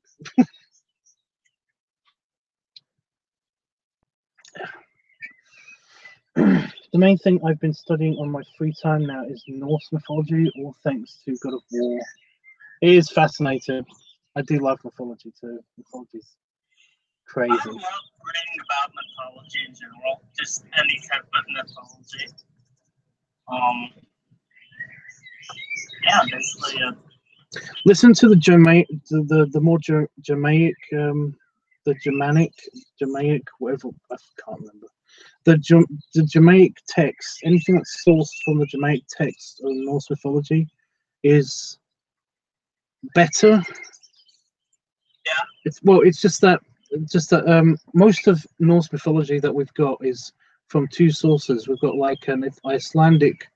There's a couple of Icelandic texts that have survived history, and then everything else is usually from the more Germanic, German, European kind of texts and stuff. But the European texts are very scattered, and they kind of sometimes they contradict each other and stuff. So it's a little bit, yeah. But what basically the difference is that whatever tribe or whatever colony of Vikings that made the Icelandic texts didn't really, they were bastards. they had really weird opinions on their gods. They said that all the gods are stupid and evil, but they're gods, so we can't really argue with them. That's basically their opinion, that like every single one of the gods has a mean streak somehow. And I don't think that the gods were, if the gods did ever exist, or even in stories and stuff. I don't think that the gods. I think they were very much like people. Some of them are good, some of them are bad, some of them are very complicated. But like I said, the Icelandic texts, it's like none of the gods seem to give a shit about people. Yeah, that's the impression. I think I've been reading that. Like, did you know Neil Gaiman recently published a Norse mythology book? Basically, I think it's based off like the Icelandic text. Mostly. Well, if you're looking up anything to do with the God of War stuff, then basically they kind of have a bias against gods anyway. Well, of course, God of War. It's the whole point of the game. Yeah. But most gods are arseholes. Or assholes. But basically, yeah, in Neil Gaiman's Norse mythology book, basically Thor is displayed as the typical high school jock. That's like basically how I can describe Thor. Now, yeah, that's the image I have of him as.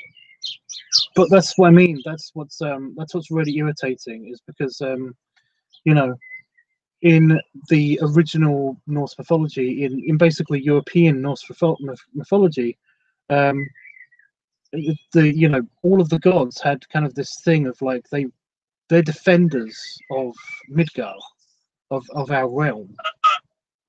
So, and they all care about different aspects of this world, but yeah, like you said, it's like they kind of are. They're kind of just like petty, jockish assholes that kind of just like, oh, Midgard exists, and we sometimes hide things there or have fights or something. And there's only one good god. That's totally the impression I got, and like. But that's not how it is. That's what I mean. Character from the whole book was Loki, just because of he was like basically the. Dude, spoilers. Sorry. Okay, I won't say anything else. Spoilers. But yeah, Loki. Well, no, yeah, it's been ruined now, guys. Yeah, it's accidental spoilers. Sorry. But yeah, the whole thing about Loki, I did love that.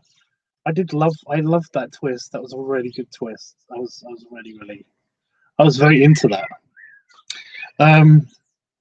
Because I was wondering where the hell Loki was during all of this, because Thor's sons are after Loki's existed for a little while. Yeah. But the whole fight between the two dwarfs and stuff, that stuff is like is happening whilst Loki is off doing something else. Yeah. And it's like this could be the thing that Loki was doing in Norse mythology while they were having their little squabble, and what ultimately brought them back together, like you see in the. I loved that. That was very cool, because those dwarfs exist in Norse mythology. They're really good.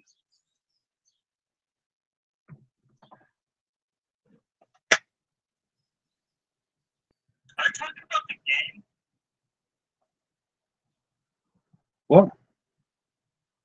I was talking about the game because I had no idea what happened in the game. So. We're talking about the game. Well, we're talking about the actual. I can't remember the names, but there's. About, like, the actual. But though these dwarfs, the dwarf blacksmiths. Oh yeah. That are in the game. They're actually like they exist in Norse mythology. Yeah.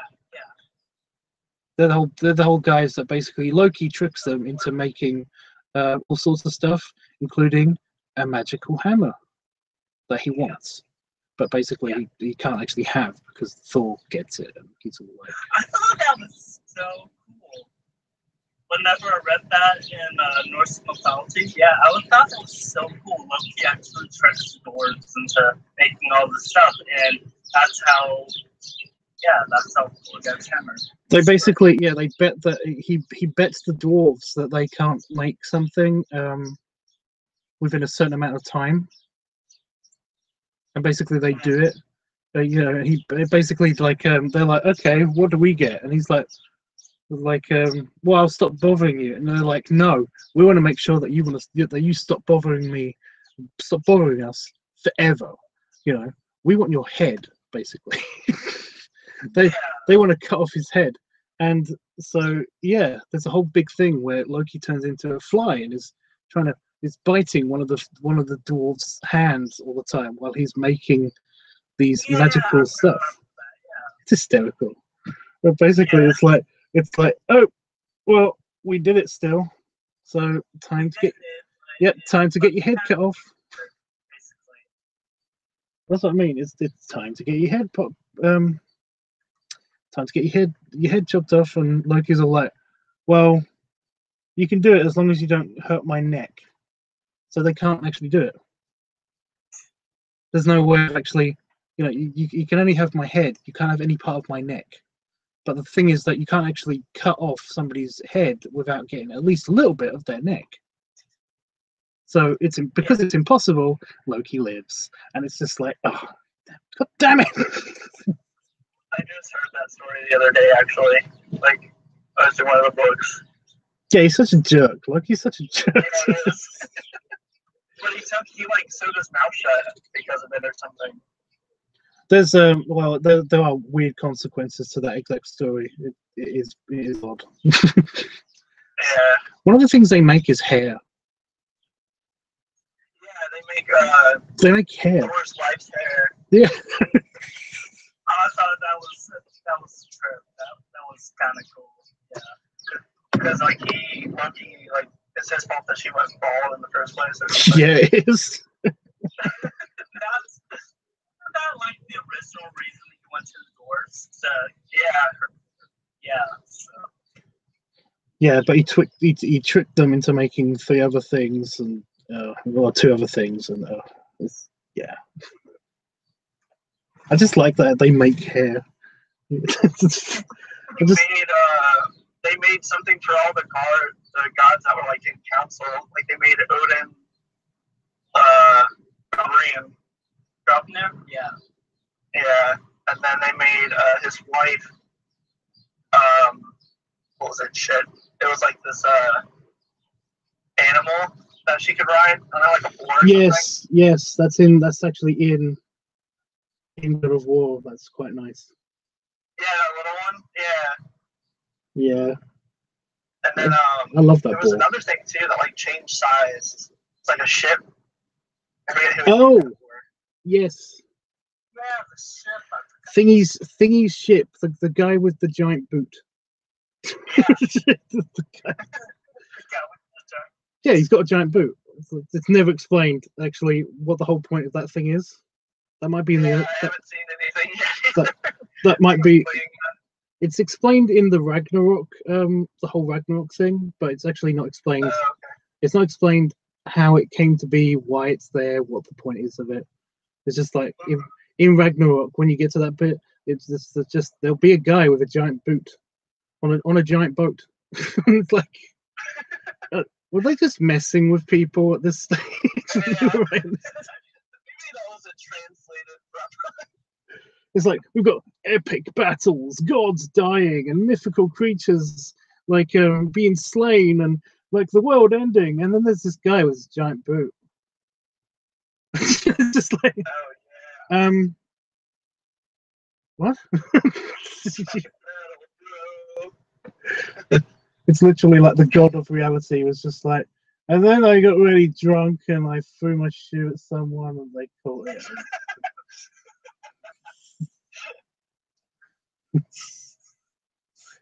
I was like, do my shoes smell? It's like, what? That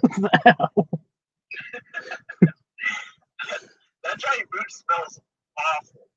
That actually does. I'm not. That's actually a thing in Norse mythology. That giant boot smells. Oh, is it? Yeah. I haven't got to that yet.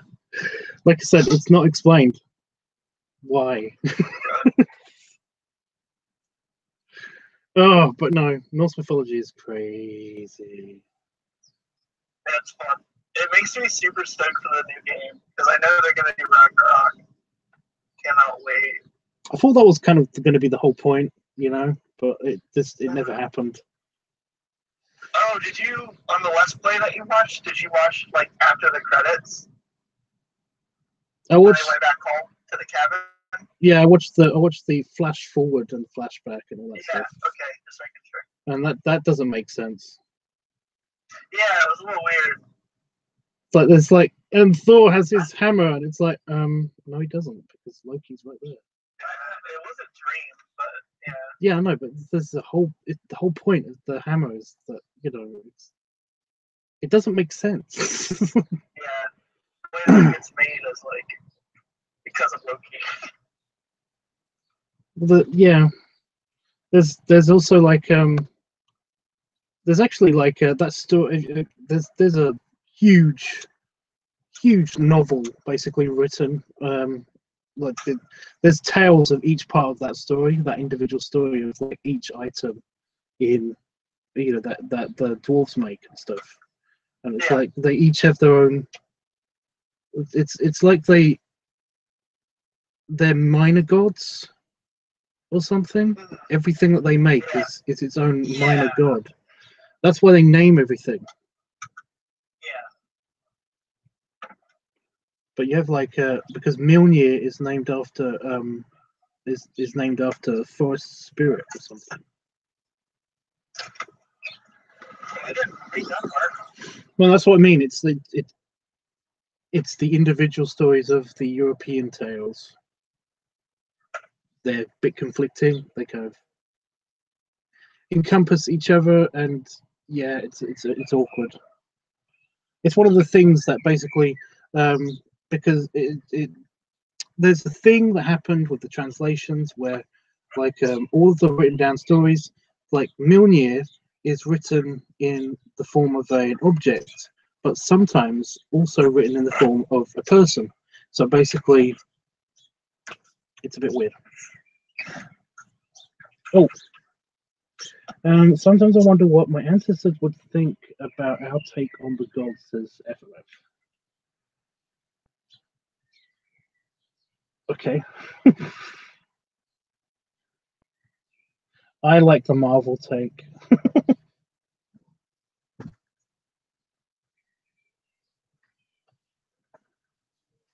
Even if the whole part about Hela is actually Loki's daughter, but yeah.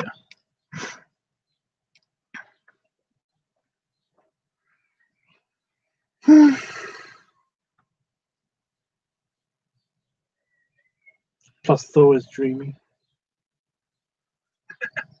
Don't forget that part. You can never forget about Thor being dreamy. He's so pretty. I still love the description, the glorious pirate angel.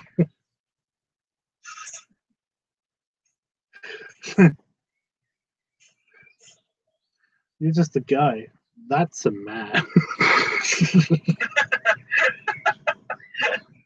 Such a jerk sometimes. He doesn't mean to be. He's just saying it how it is. But it's so funny.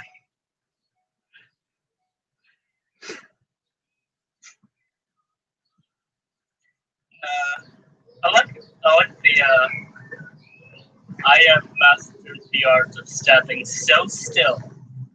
I am visible. Yeah. Did you see the meme where they took Harry Potter's cloak and just put a bunch of Drax faces all over it? No. Oh wait, I'm more into Volstagg myself for obvious reasons. Volstagg. I don't remember names. Is he a fat dwarf? Well, oh no, is he the Warriors? One of the Warriors 3? He's a chunky one from the Warriors 3. Volstagg. Yeah, I think so. That was just... He's not as cute up close.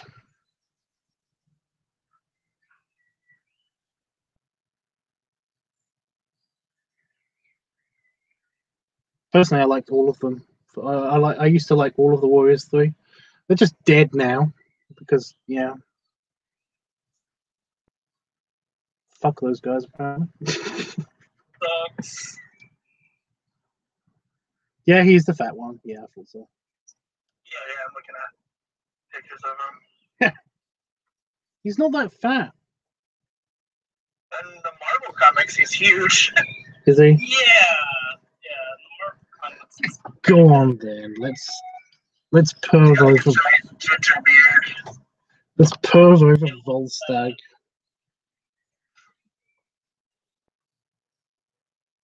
Oh, it's like.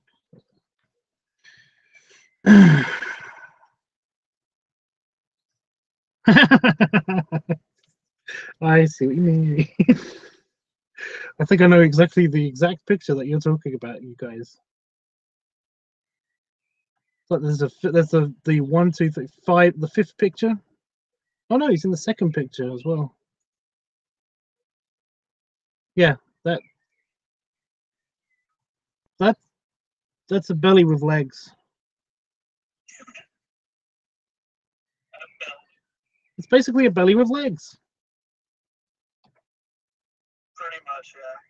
But yeah, I just switched from, you know, Volstagg, picture of Volstagg, the guy, and then the comic interpretation. Oh wait, I know I'm on Hangouts, I can do that. I was going to lift up the camera and show you, but guys, but basically I just do this. This guy.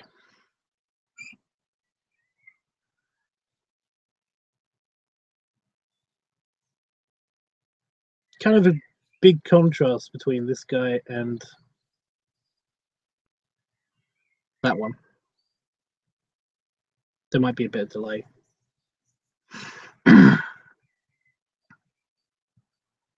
It's kind of chunky in that picture. Kind of. Yeah.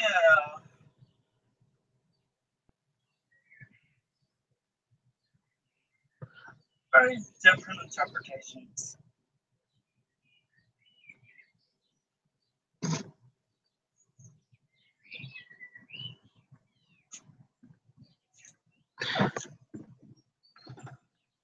Oh, I just realized where this picture comes from. This is the last time we see him in the Marvel universe. It's very sad.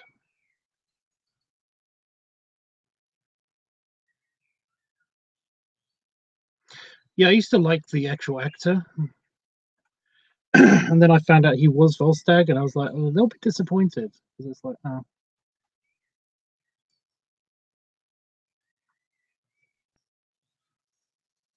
oh. Oh, cuteness picture. That's got to be fan art. That's got to be fan art. Which one? Nope, that's actually from a comic, apparently. The one on the screen right now. The one with Volstagg looking sword? Yeah. Yeah. I saw that one. That is cute.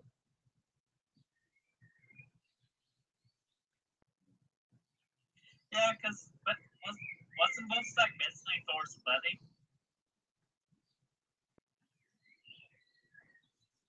Kind of. Yeah. Yeah. Well, they are friends. It's the Warriors 3. Yeah. That's funny.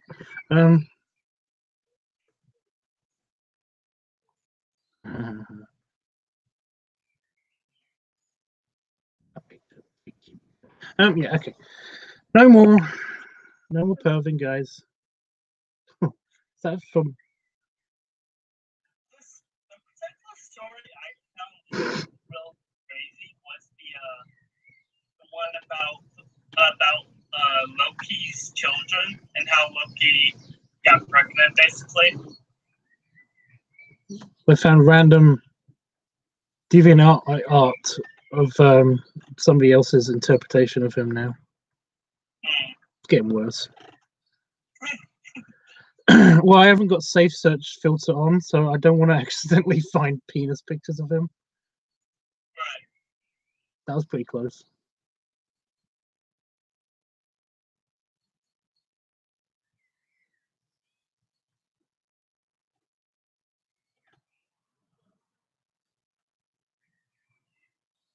There it is. And there was. Did I accidentally just show penis? Oh god, I'm gonna be in trouble. No.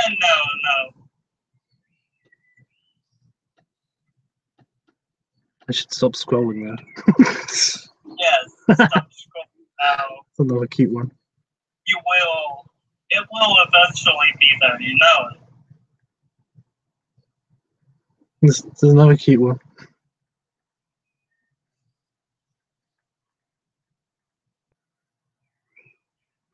The belly rubbing, or belly rolling, whatever that is.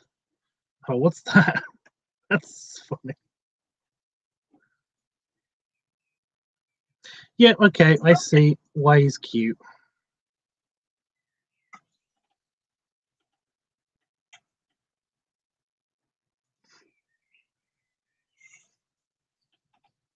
That's cool.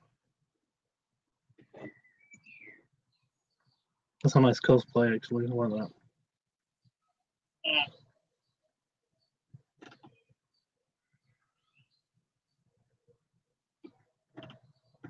It's the Volstagg Appreciation Hour. What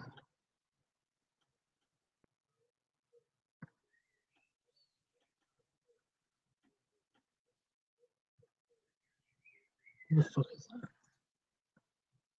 Oh, that's him.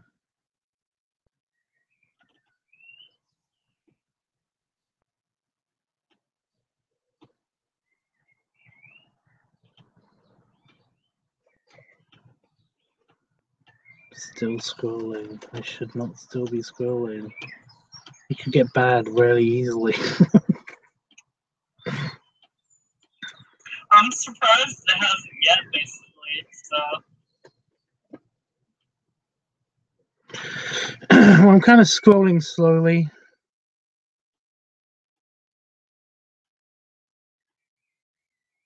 Cute.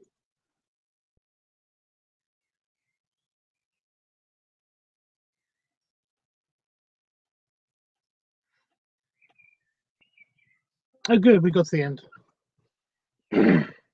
Just to be on the safe side. See why I dig it? Yeah, I get it. He's cute.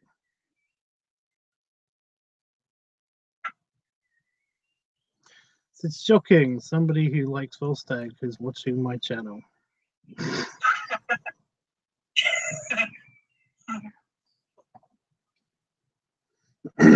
I better know which, or you know, who your favorite Hobbit character is as well, and everything. and what? I better know what Fatty McFox's favorite Hobbit character is and everything.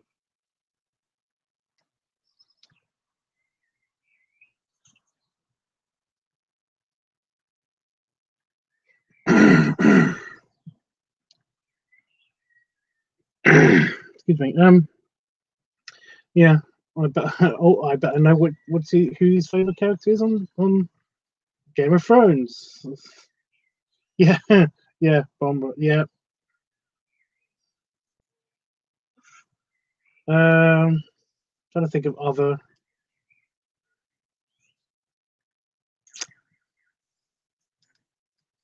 No, I don't.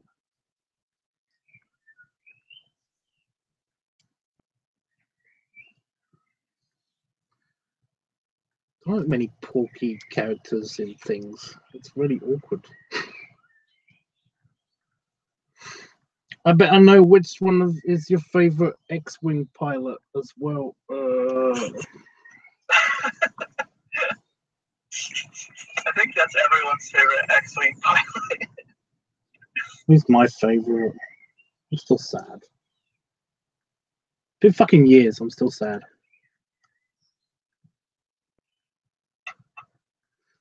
Because he's dead. Just in case anybody forgot, didn't get it. It wasn't that subtle yet, you know, because he's dead. Both the actor and the guy, the character.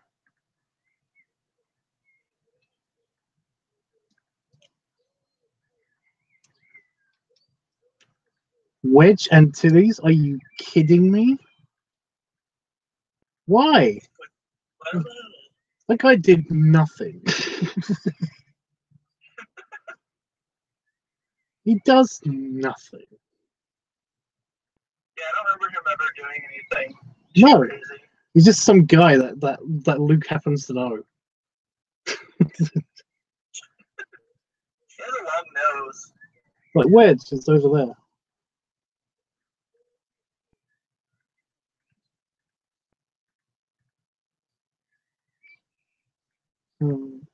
Sorry. He was cool in the expanded universe, which doesn't exist anymore because of the Lucas thing. They call it Legends now. It doesn't exist anymore. The expanded universe doesn't exist anymore.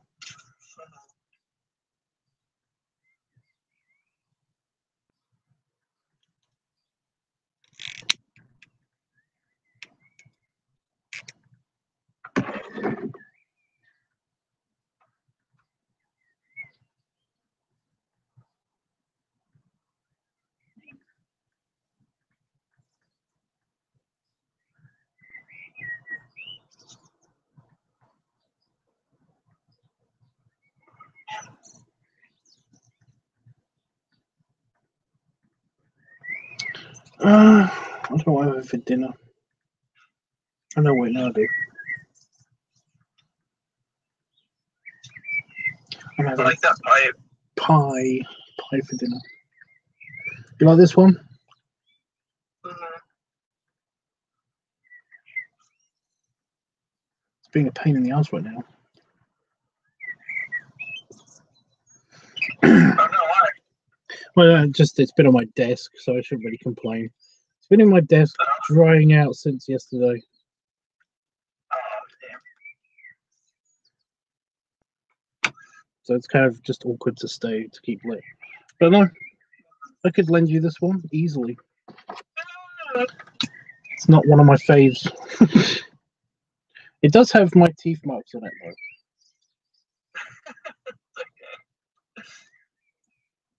I'll try it out when we're there. 10 months. 10 months. I totally have the money for the room for my end now, so I'm set. Well, I can get the money to you from my end as well. With a day's notice. Have you had any contact with Wolfie? I tried to message him on Discord, but he didn't message me back. He was on Discord last night. Yeah, I mean, I sent him a private message. I was like, hey, I'm going. Well, it didn't say. It seems to say no yet. What else? He didn't seem to say anything about not going. Yeah.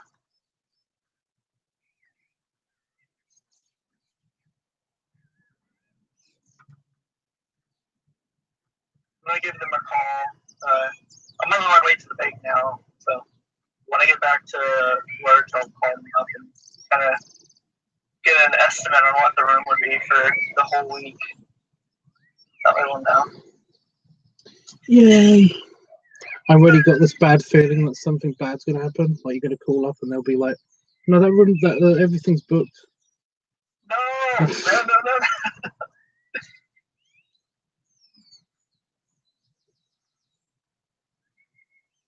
I just have a bad feeling. It doesn't mean that it's actually going to happen.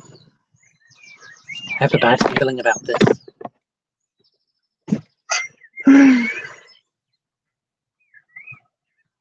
Yeah, Jeff, I know. What did Jeff say? I don't think there's a pipe you have that I don't like, Tubbs. Oh. Oh, Jeffrey. It's one of my least favorites. This one in particular is my least favorite. One of my least favorites because it's kind of just it's not super comfortable to hold. I have pipes. It kind of burns really fast for some reason,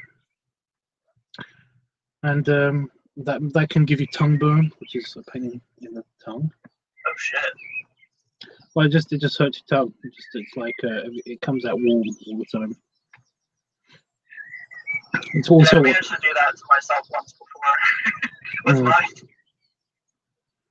Yeah, it basically just means that like that bit of your tongue can't taste anything for a while, and it feels kind of numb and fuzzy and owy a little bit. But yeah, it just you don't even know it's happening until basically it's already happened. It's just a pain in the ass. But you know, I actually haven't had tongue bite for years now. Yeah. Well, no, you kind of can sense it coming, so you basically already know what's happening. I didn't want to say this. Like, well, I'm just more experienced, I guess. But I mean, it's not wrong. You're definitely right. So. But yeah, I don't know. It also looks kind of funny to me. Whenever I write out, it's a bulldog pipe. It's just the name of the shape. Yeah. But yeah. You know, That's okay. This whole thing with Norse mythology got me up in reading that book. Just yeah, I'm like going back through and reading what happened with like the treasures and the dwarves and so yeah. So it's fun. FMF says, I'm thinking about trying a cigar just so that I can mark off my bucket list. Well, okay. Be cool. Cigar?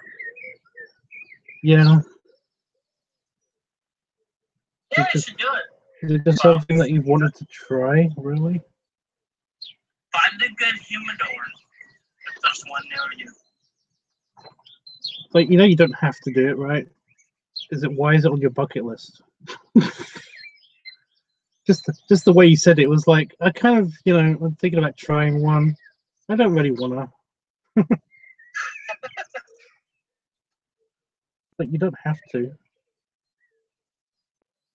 There's no peer pressure. Yeah, you don't have to. If it's something you want to try, then go ahead.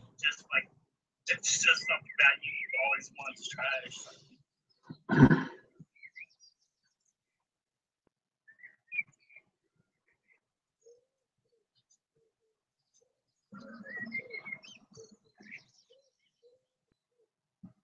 I mean, I can't really recommend anything.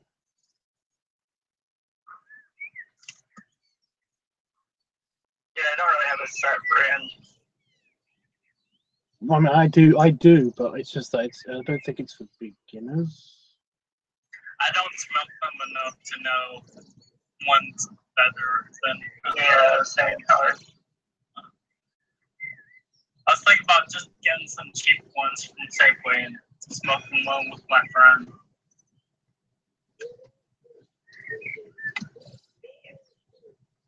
Well, I don't actually have them that often. Like, I have like one a month, but I still have a brand that I like. Although in Vegas, I basically did like have like 3 a day somehow. But that was when I was doing stuff and everything. Anyway, the Alec Bradley. I don't actually have one in my humidor. I'm trying to find. I've got like a wrapper somewhere. Alec Bradley, Texas Laurentio. However, I really enjoyed one that I tried in Vegas. That was the Inch. It's just called the Inch. The Mighty Inch. It's it's basically called that because it's an inch thickness. It's ring gauge is an inch. Yeah. I don't know where. Is that why you liked it, or just because it's thickness? Or? No, it was tasty. It basically held its construction. It was you know, it was just really enjoyable. Smelt good as well, and Sweet. it was just really nice. I might have been like slightly biased because, you know, I just had a really good big meal as well after I had that one. I mean, before I had that one. So basically, well, whatever you've done before or during you're having a cigar is also can affect its flavor. So its effect and stuff. A really good meal. Cigar was just amazing. But that's basically, yeah. After they do say that basically the best cigars are enjoyed after nice big meals. Interesting.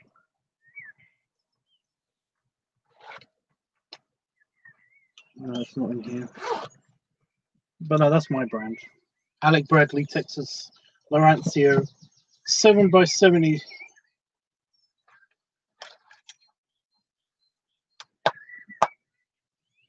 Right. Yeah, I don't have any in here. I was hoping that I'd have the band. Oh, it smells fantastic in this thing.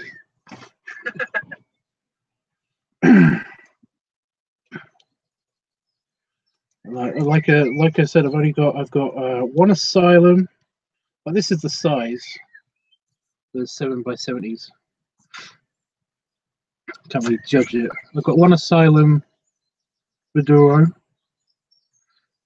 It's very nice. Left from Chris. I got a Punch imported rare Corojo. It's box. It's a box press one, which is it's kind of square. I still haven't tried this. Well, I've tried one of these a while ago. It's Payback Room 101. It's a big boy. I think that's an 80 or 90 ring. It's quite thick. Yeah, that's a big one. But they're really nice. Like, holy crap, are they like? Right?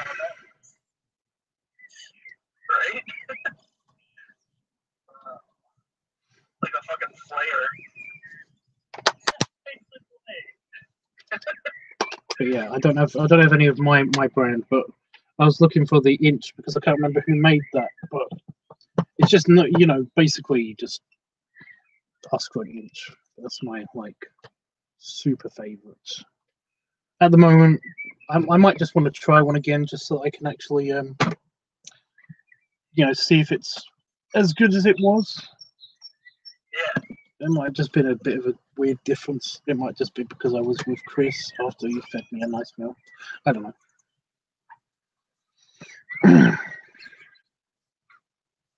But all of those were given to me in Vegas, so that was awesome. I still love reminding myself that was fucking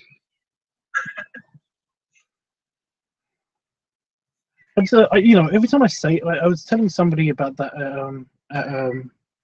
at Bear Bash. Basically, I didn't have to buy any cigars or anything while I was there, like I planned to do, because they're way cheaper in the States. Somebody would always ask me. They just asked me like, how much it was, and then when I said how much cigars cost in the UK, they were always like, "Oh, you poor thing," and then they like give me one, which is very nice of them. So yeah, I managed to get that happened so often that basically I had a surplus, and I took them back with me.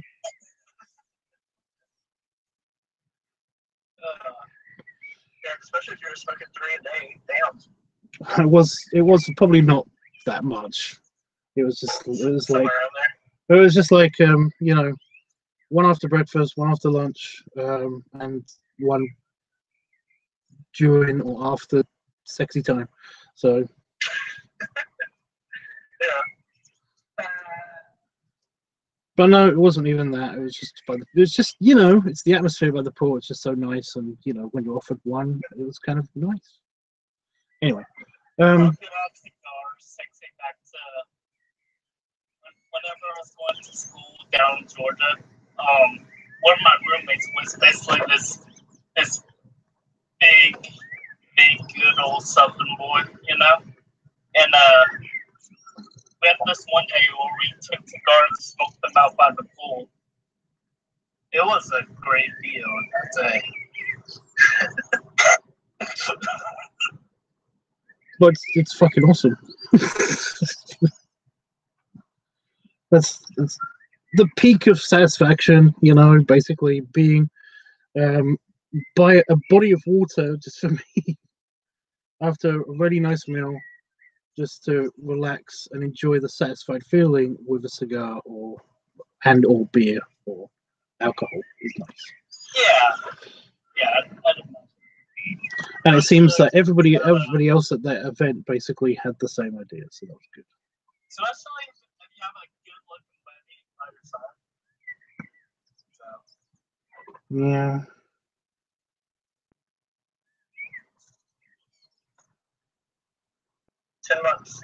Memories. 10 months, yep. Yeah, I know Famous Fox.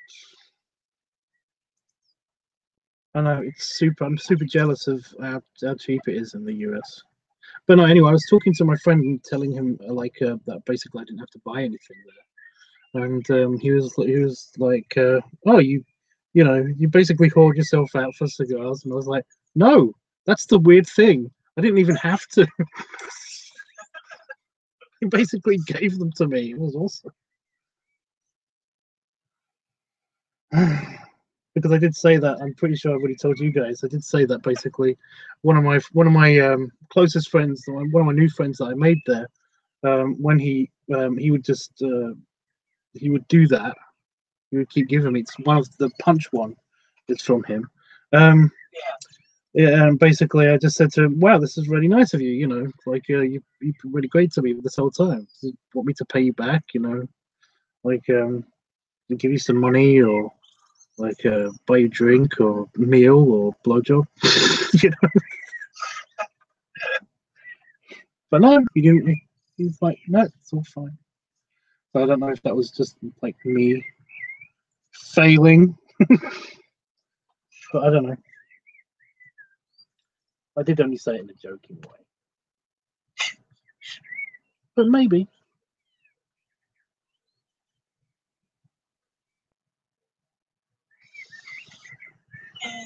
Yeah, that's the guy that was like, no, and he was like, wait. Yeah, he was like, "So no, you don't have to. You don't. No, you don't. No, you don't have to." It's fine. Let me think on this. Hold on. No, I'm sure. No, I'm fine. He just unzip his pants. He's like, "No, it's okay. No, you don't. You don't have to." As you're unzipping his pants, he's just like straight up, just no, I'm fine. You don't have to. Freaking just undoing like his mofo cord. No, you don't have to. You don't have to. Basically pulling down. Yeah, we get it. Yeah, but no, that didn't happen.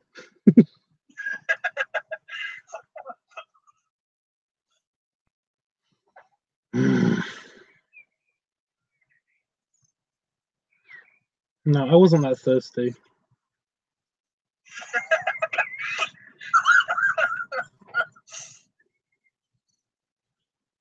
No, I mean it. I wasn't that thirsty. I basically like. I had a great time almost every night. That's funny. You had to say that. Just well. Just to clarify. Seriously, why is it 10 months still? Yeah. Fuck.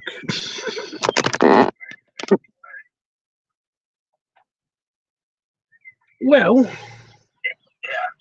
10 months. She's still checking. Yeah, I was hoping that we counted wrong. I'm gonna no. I'm gonna yeah. We need to like set up a clock or something. Yeah, there's like an app. Just tell your phones. Like, okay, phone. Could you set up a timer for 10 months time, please?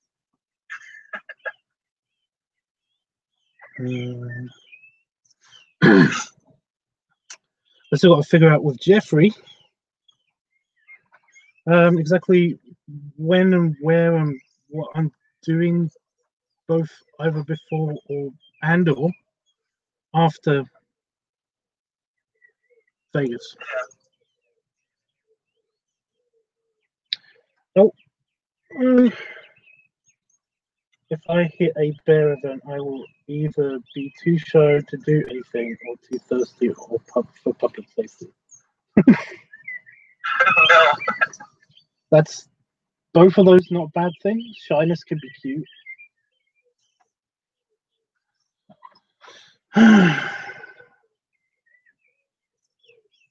I kind of just didn't give a shit. I remember my attitude was basically, I'm on vacation. I kind of don't give a shit. I'm just, hang out and see what happens. And it kind of I just went with the flow, and it was pretty fucking awesome. But yeah. except for that one time when basically Chris was just basically begging to be hoisted up and taken back to his room. Oh wow. that's what I'm kind of hoping would happen, just because of the way I am and stuff. I know I'd be just like way too shy to start a conversation with people, you know. It's just like Well, like it was very much a case of like and it happened to a lot of other people, but it was very much a case of if you have a good conversation going and you basically you know, you're feeling like there's even an ounce of attraction there. Basically, it was like, do you want to go back to the room and play around? And then they'll be like, yeah, right then. Yes. Yeah, it'd usually be like either they or I would be like, yeah, right then. And we just go do it. It was very relaxed. It was incredibly relaxed. Wow. Awesome. It was fucking awesome. It's pretty cool. Even if you just go back to the room and just like just hang out and talk in like the shade and stuff, then it's still nice.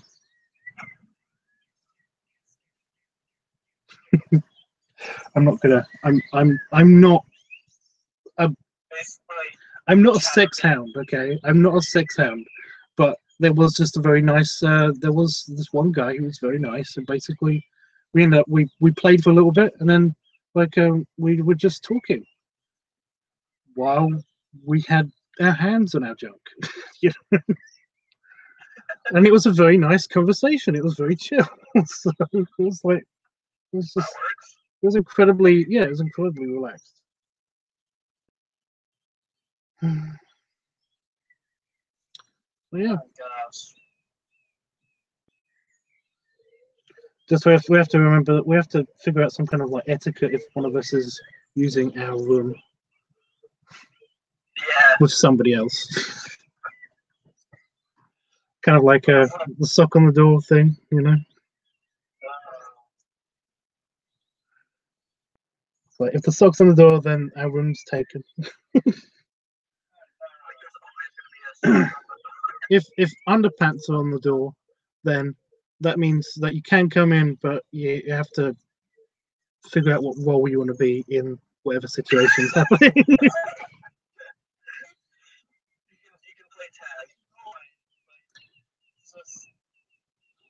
You have to figure it out for yourself, though, where you want to jump in.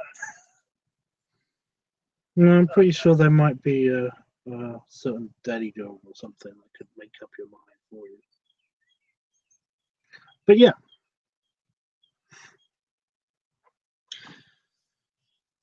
Seriously, 10 fucking months.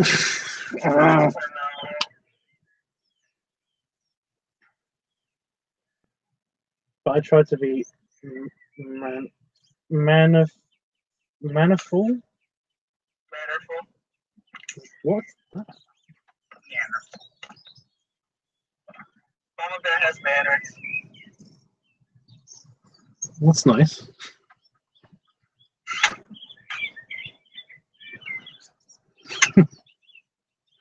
Just say please and thank you. I mean, it's fine. May I take you back up to my room, please? Thank you.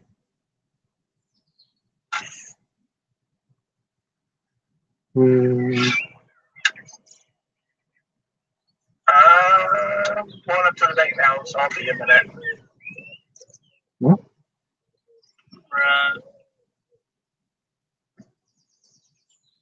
What?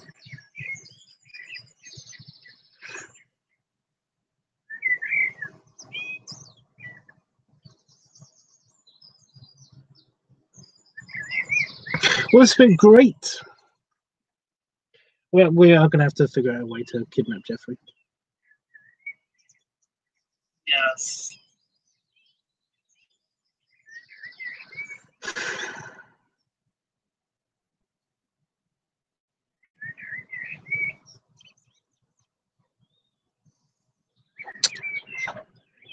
I'm planning. I got a bad feeling that when I do meet Jeffrey, he's going to be kind of like happy, but a little bit cautious, you know. So every time like a window a windowless black van or something just drives past, he's gonna be like, he's gonna kind of like be sighing it, you know.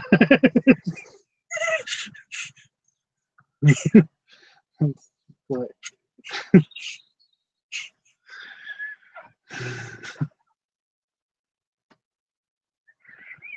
oh dear.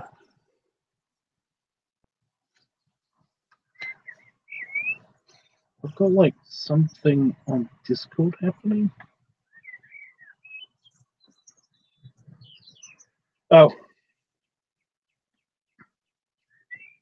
Very nice person says that they wish they could rub my belly. Thank you. Randomly on Discord. Oh, I did see a really funny video earlier today.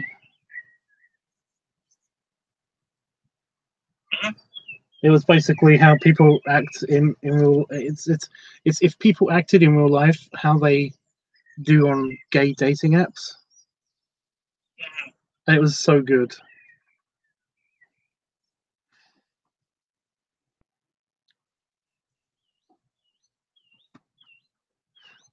I'm gonna play it, and then I'm gonna have to run away because I'm hungry. I'm sorry, but I'm gonna get cranky hungry if I stay on here for any much longer. I understand.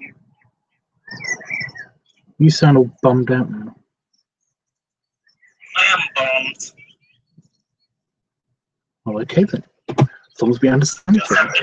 No, it's not because you have to leave or anything like that. I actually probably should go to sleep because basically I haven't slept since yesterday. But yeah, I'm kind of bummed that I can't see you face to face. So that's why I'm bummed, basically. You can't see me face to face. Yes, right now, like right now. Okay.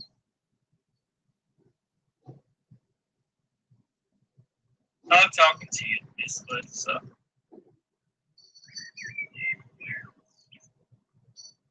Well, that's nice, dude. What do you think about this video?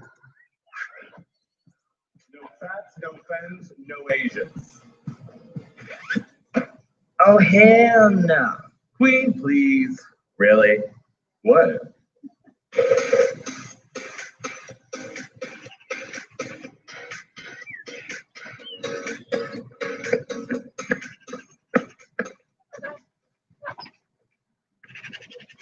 Dude, thanks.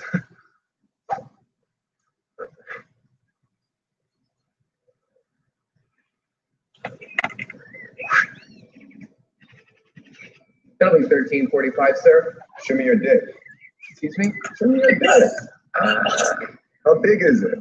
Young, huh? Wow. Seth Brown, mask for mask.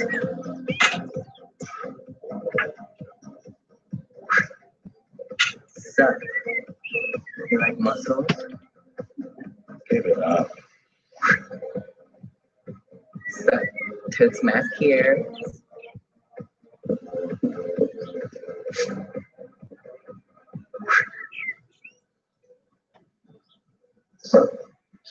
I really want to tie you up, smack you around, and eat your ass. Do I know you? Oh, yeah, you want it. You want it. Excuse me? Come get it, bitch. Whoa. Oh, yeah. Hey. I want to mess around? You got a face? Let's fuck. I don't talk to guys without no face. Cut that out. Stop. Don't touch my bag. Hi. Oh, I get this all the time. Hi. Hi. Hi. Hi. Hi. Look. Hi.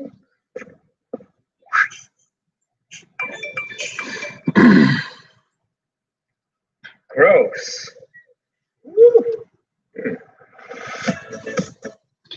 So yeah, I just saw that video like the other day, and I was like,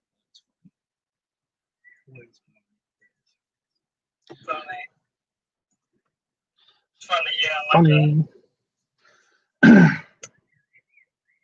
especially like the Facebook real life one. I saw. I don't remember where I saw it, but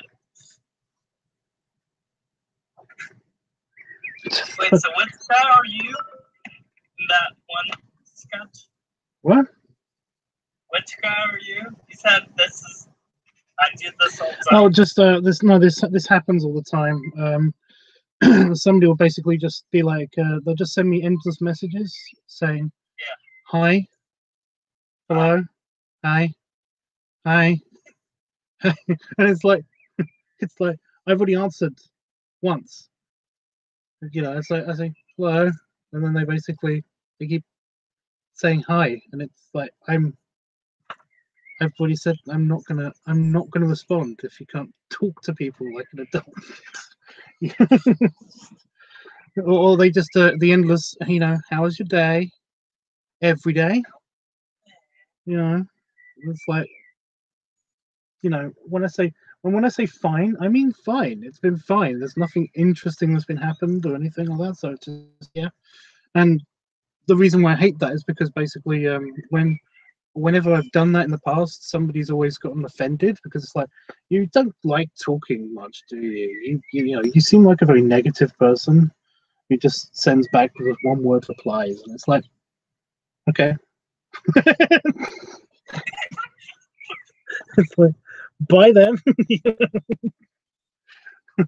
you don't want to talk to me, that's okay. I don't mind. It's like they're doing you some favor by just talking to you and saying this one thing to you. And I fucking hate that. But they're not. Yeah. And all of that has basically happened to me fairly recently, actually, as well. Yeah, I mean, what I found particularly interesting is that like people expect something in return just because you talk to them. It's like, Yeah.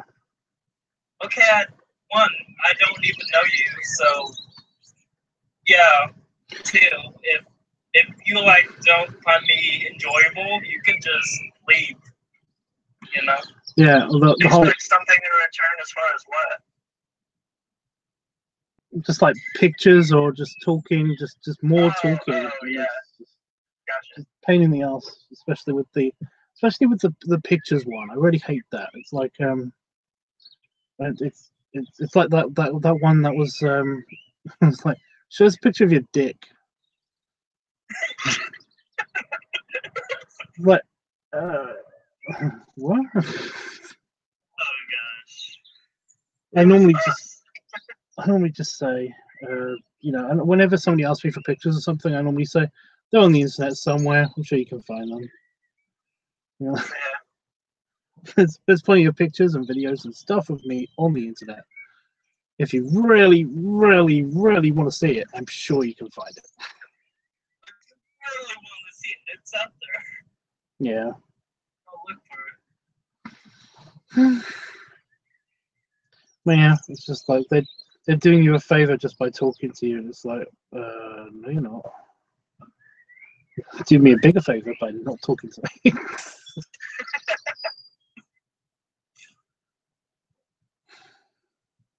Oh, I did get this. I have got the thing with a few guys now, where basically, like, you know, if I travel somewhere and I'm bored, one of the things that I do is kind of check out Growler.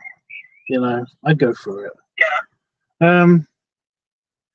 And basically, you know, every now and again, I look at a profile picture and stuff like that because it's kind of cute or funny or interesting and stuff. Yeah.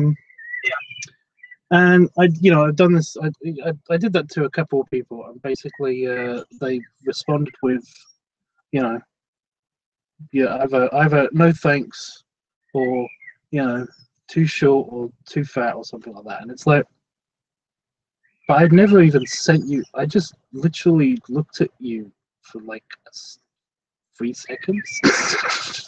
Yeah. Oh, I like turning down just for looking at their profile? Yeah, it's like, What the fuck? yeah. I basically normally just say, yeah. I normally I just, mean, obviously you didn't shoot them a message, so you probably don't. Like, if anything, you know what I mean? What? yeah, they got a message basically saying that somebody looked at your profile, or they paid for the premium membership or something, and it's like, Oh, okay. it's like, so they get notified about people who look at their profiles, but it's like, anyway. Even if I did look at your profile, it doesn't mean that I'm like super interested, but that's happened on Grommer as well a couple of times now. I don't get it. Yeah. I really don't get it.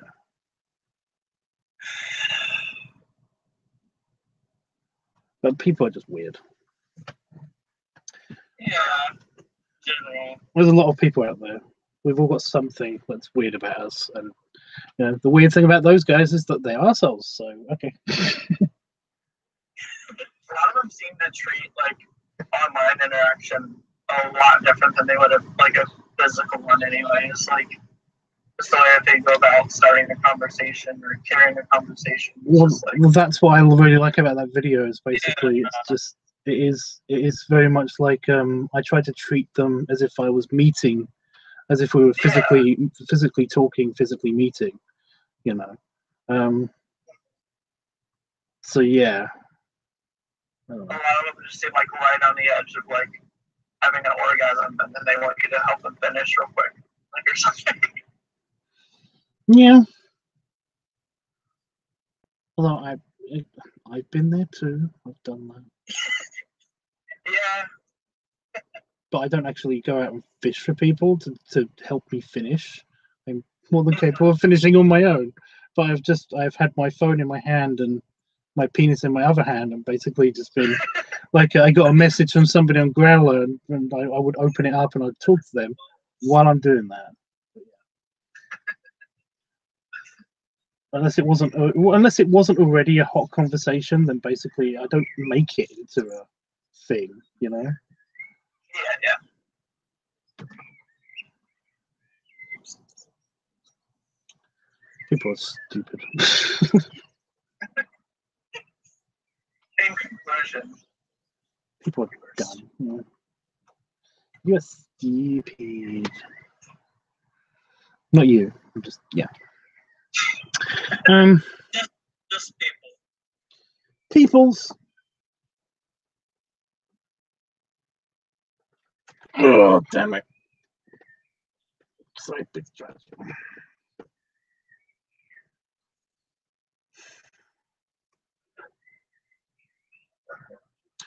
What do I need to film this video? I'm basically going to be doing a quick live stream from in the house.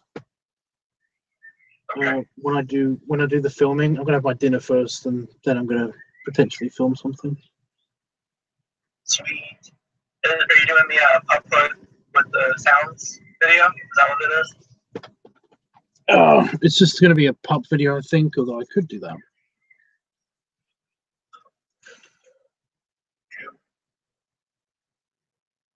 Just deciding what I need to bring into the house.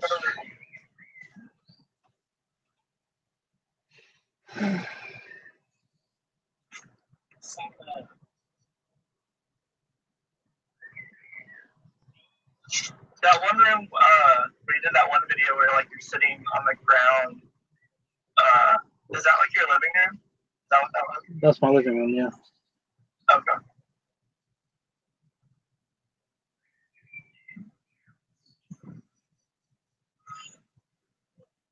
Do you have a basement? No. Too? Or no? No. Okay. Wow. So that one room that you have, it's like all wood or something on the walls? Was it like, is it like wood on the walls? I don't have any room in the house where there's just all wood on the walls, except for this one. And this isn't in the house. You might be thinking about my my mother-in-law's place. Maybe. Because her kitchen is full of It's just like, well, most of the house is actually like wood lined rooms for some reason. It was like it was like an early '80s thing or something. Gotcha. So yeah. It's probably the one I'm thinking.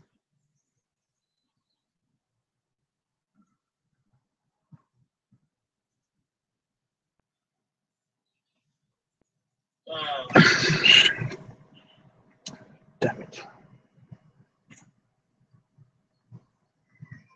Okay, that's fine. Have a good lunch, Patty. Big box. Yeah, later, dude. I'm gonna. Oh, different camera. Weird. But yeah, belly rubs, guys. And belly salute, and I'll probably see you in about an hour. Probably, Sounds good. probably less than Belly that. rub stops. Thank- Bye, Jeff. Thank you. Bye, Freddie. Bye, Tubbs. Bye, Chris. Ow. Bye, Howard. Hugs all around. Hugs, yes. Later, dude. Bye. Waiting for Jeffrey to say bye-bye.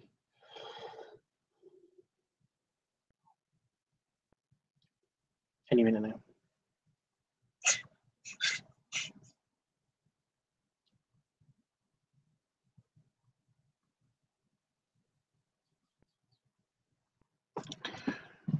Any minute.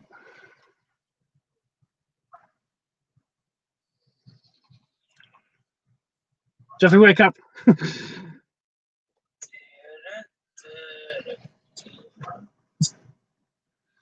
First shoot him. Jeopardy thing. I can't go unless somebody says it. I need to pee.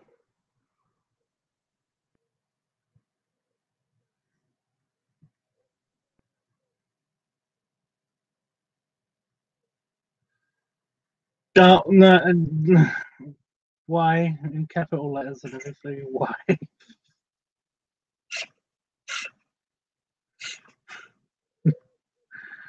I'm guessing Jeffrey's on like on the phone or something. But yeah. Yeah, probably. Yeah, okay. Later, dude.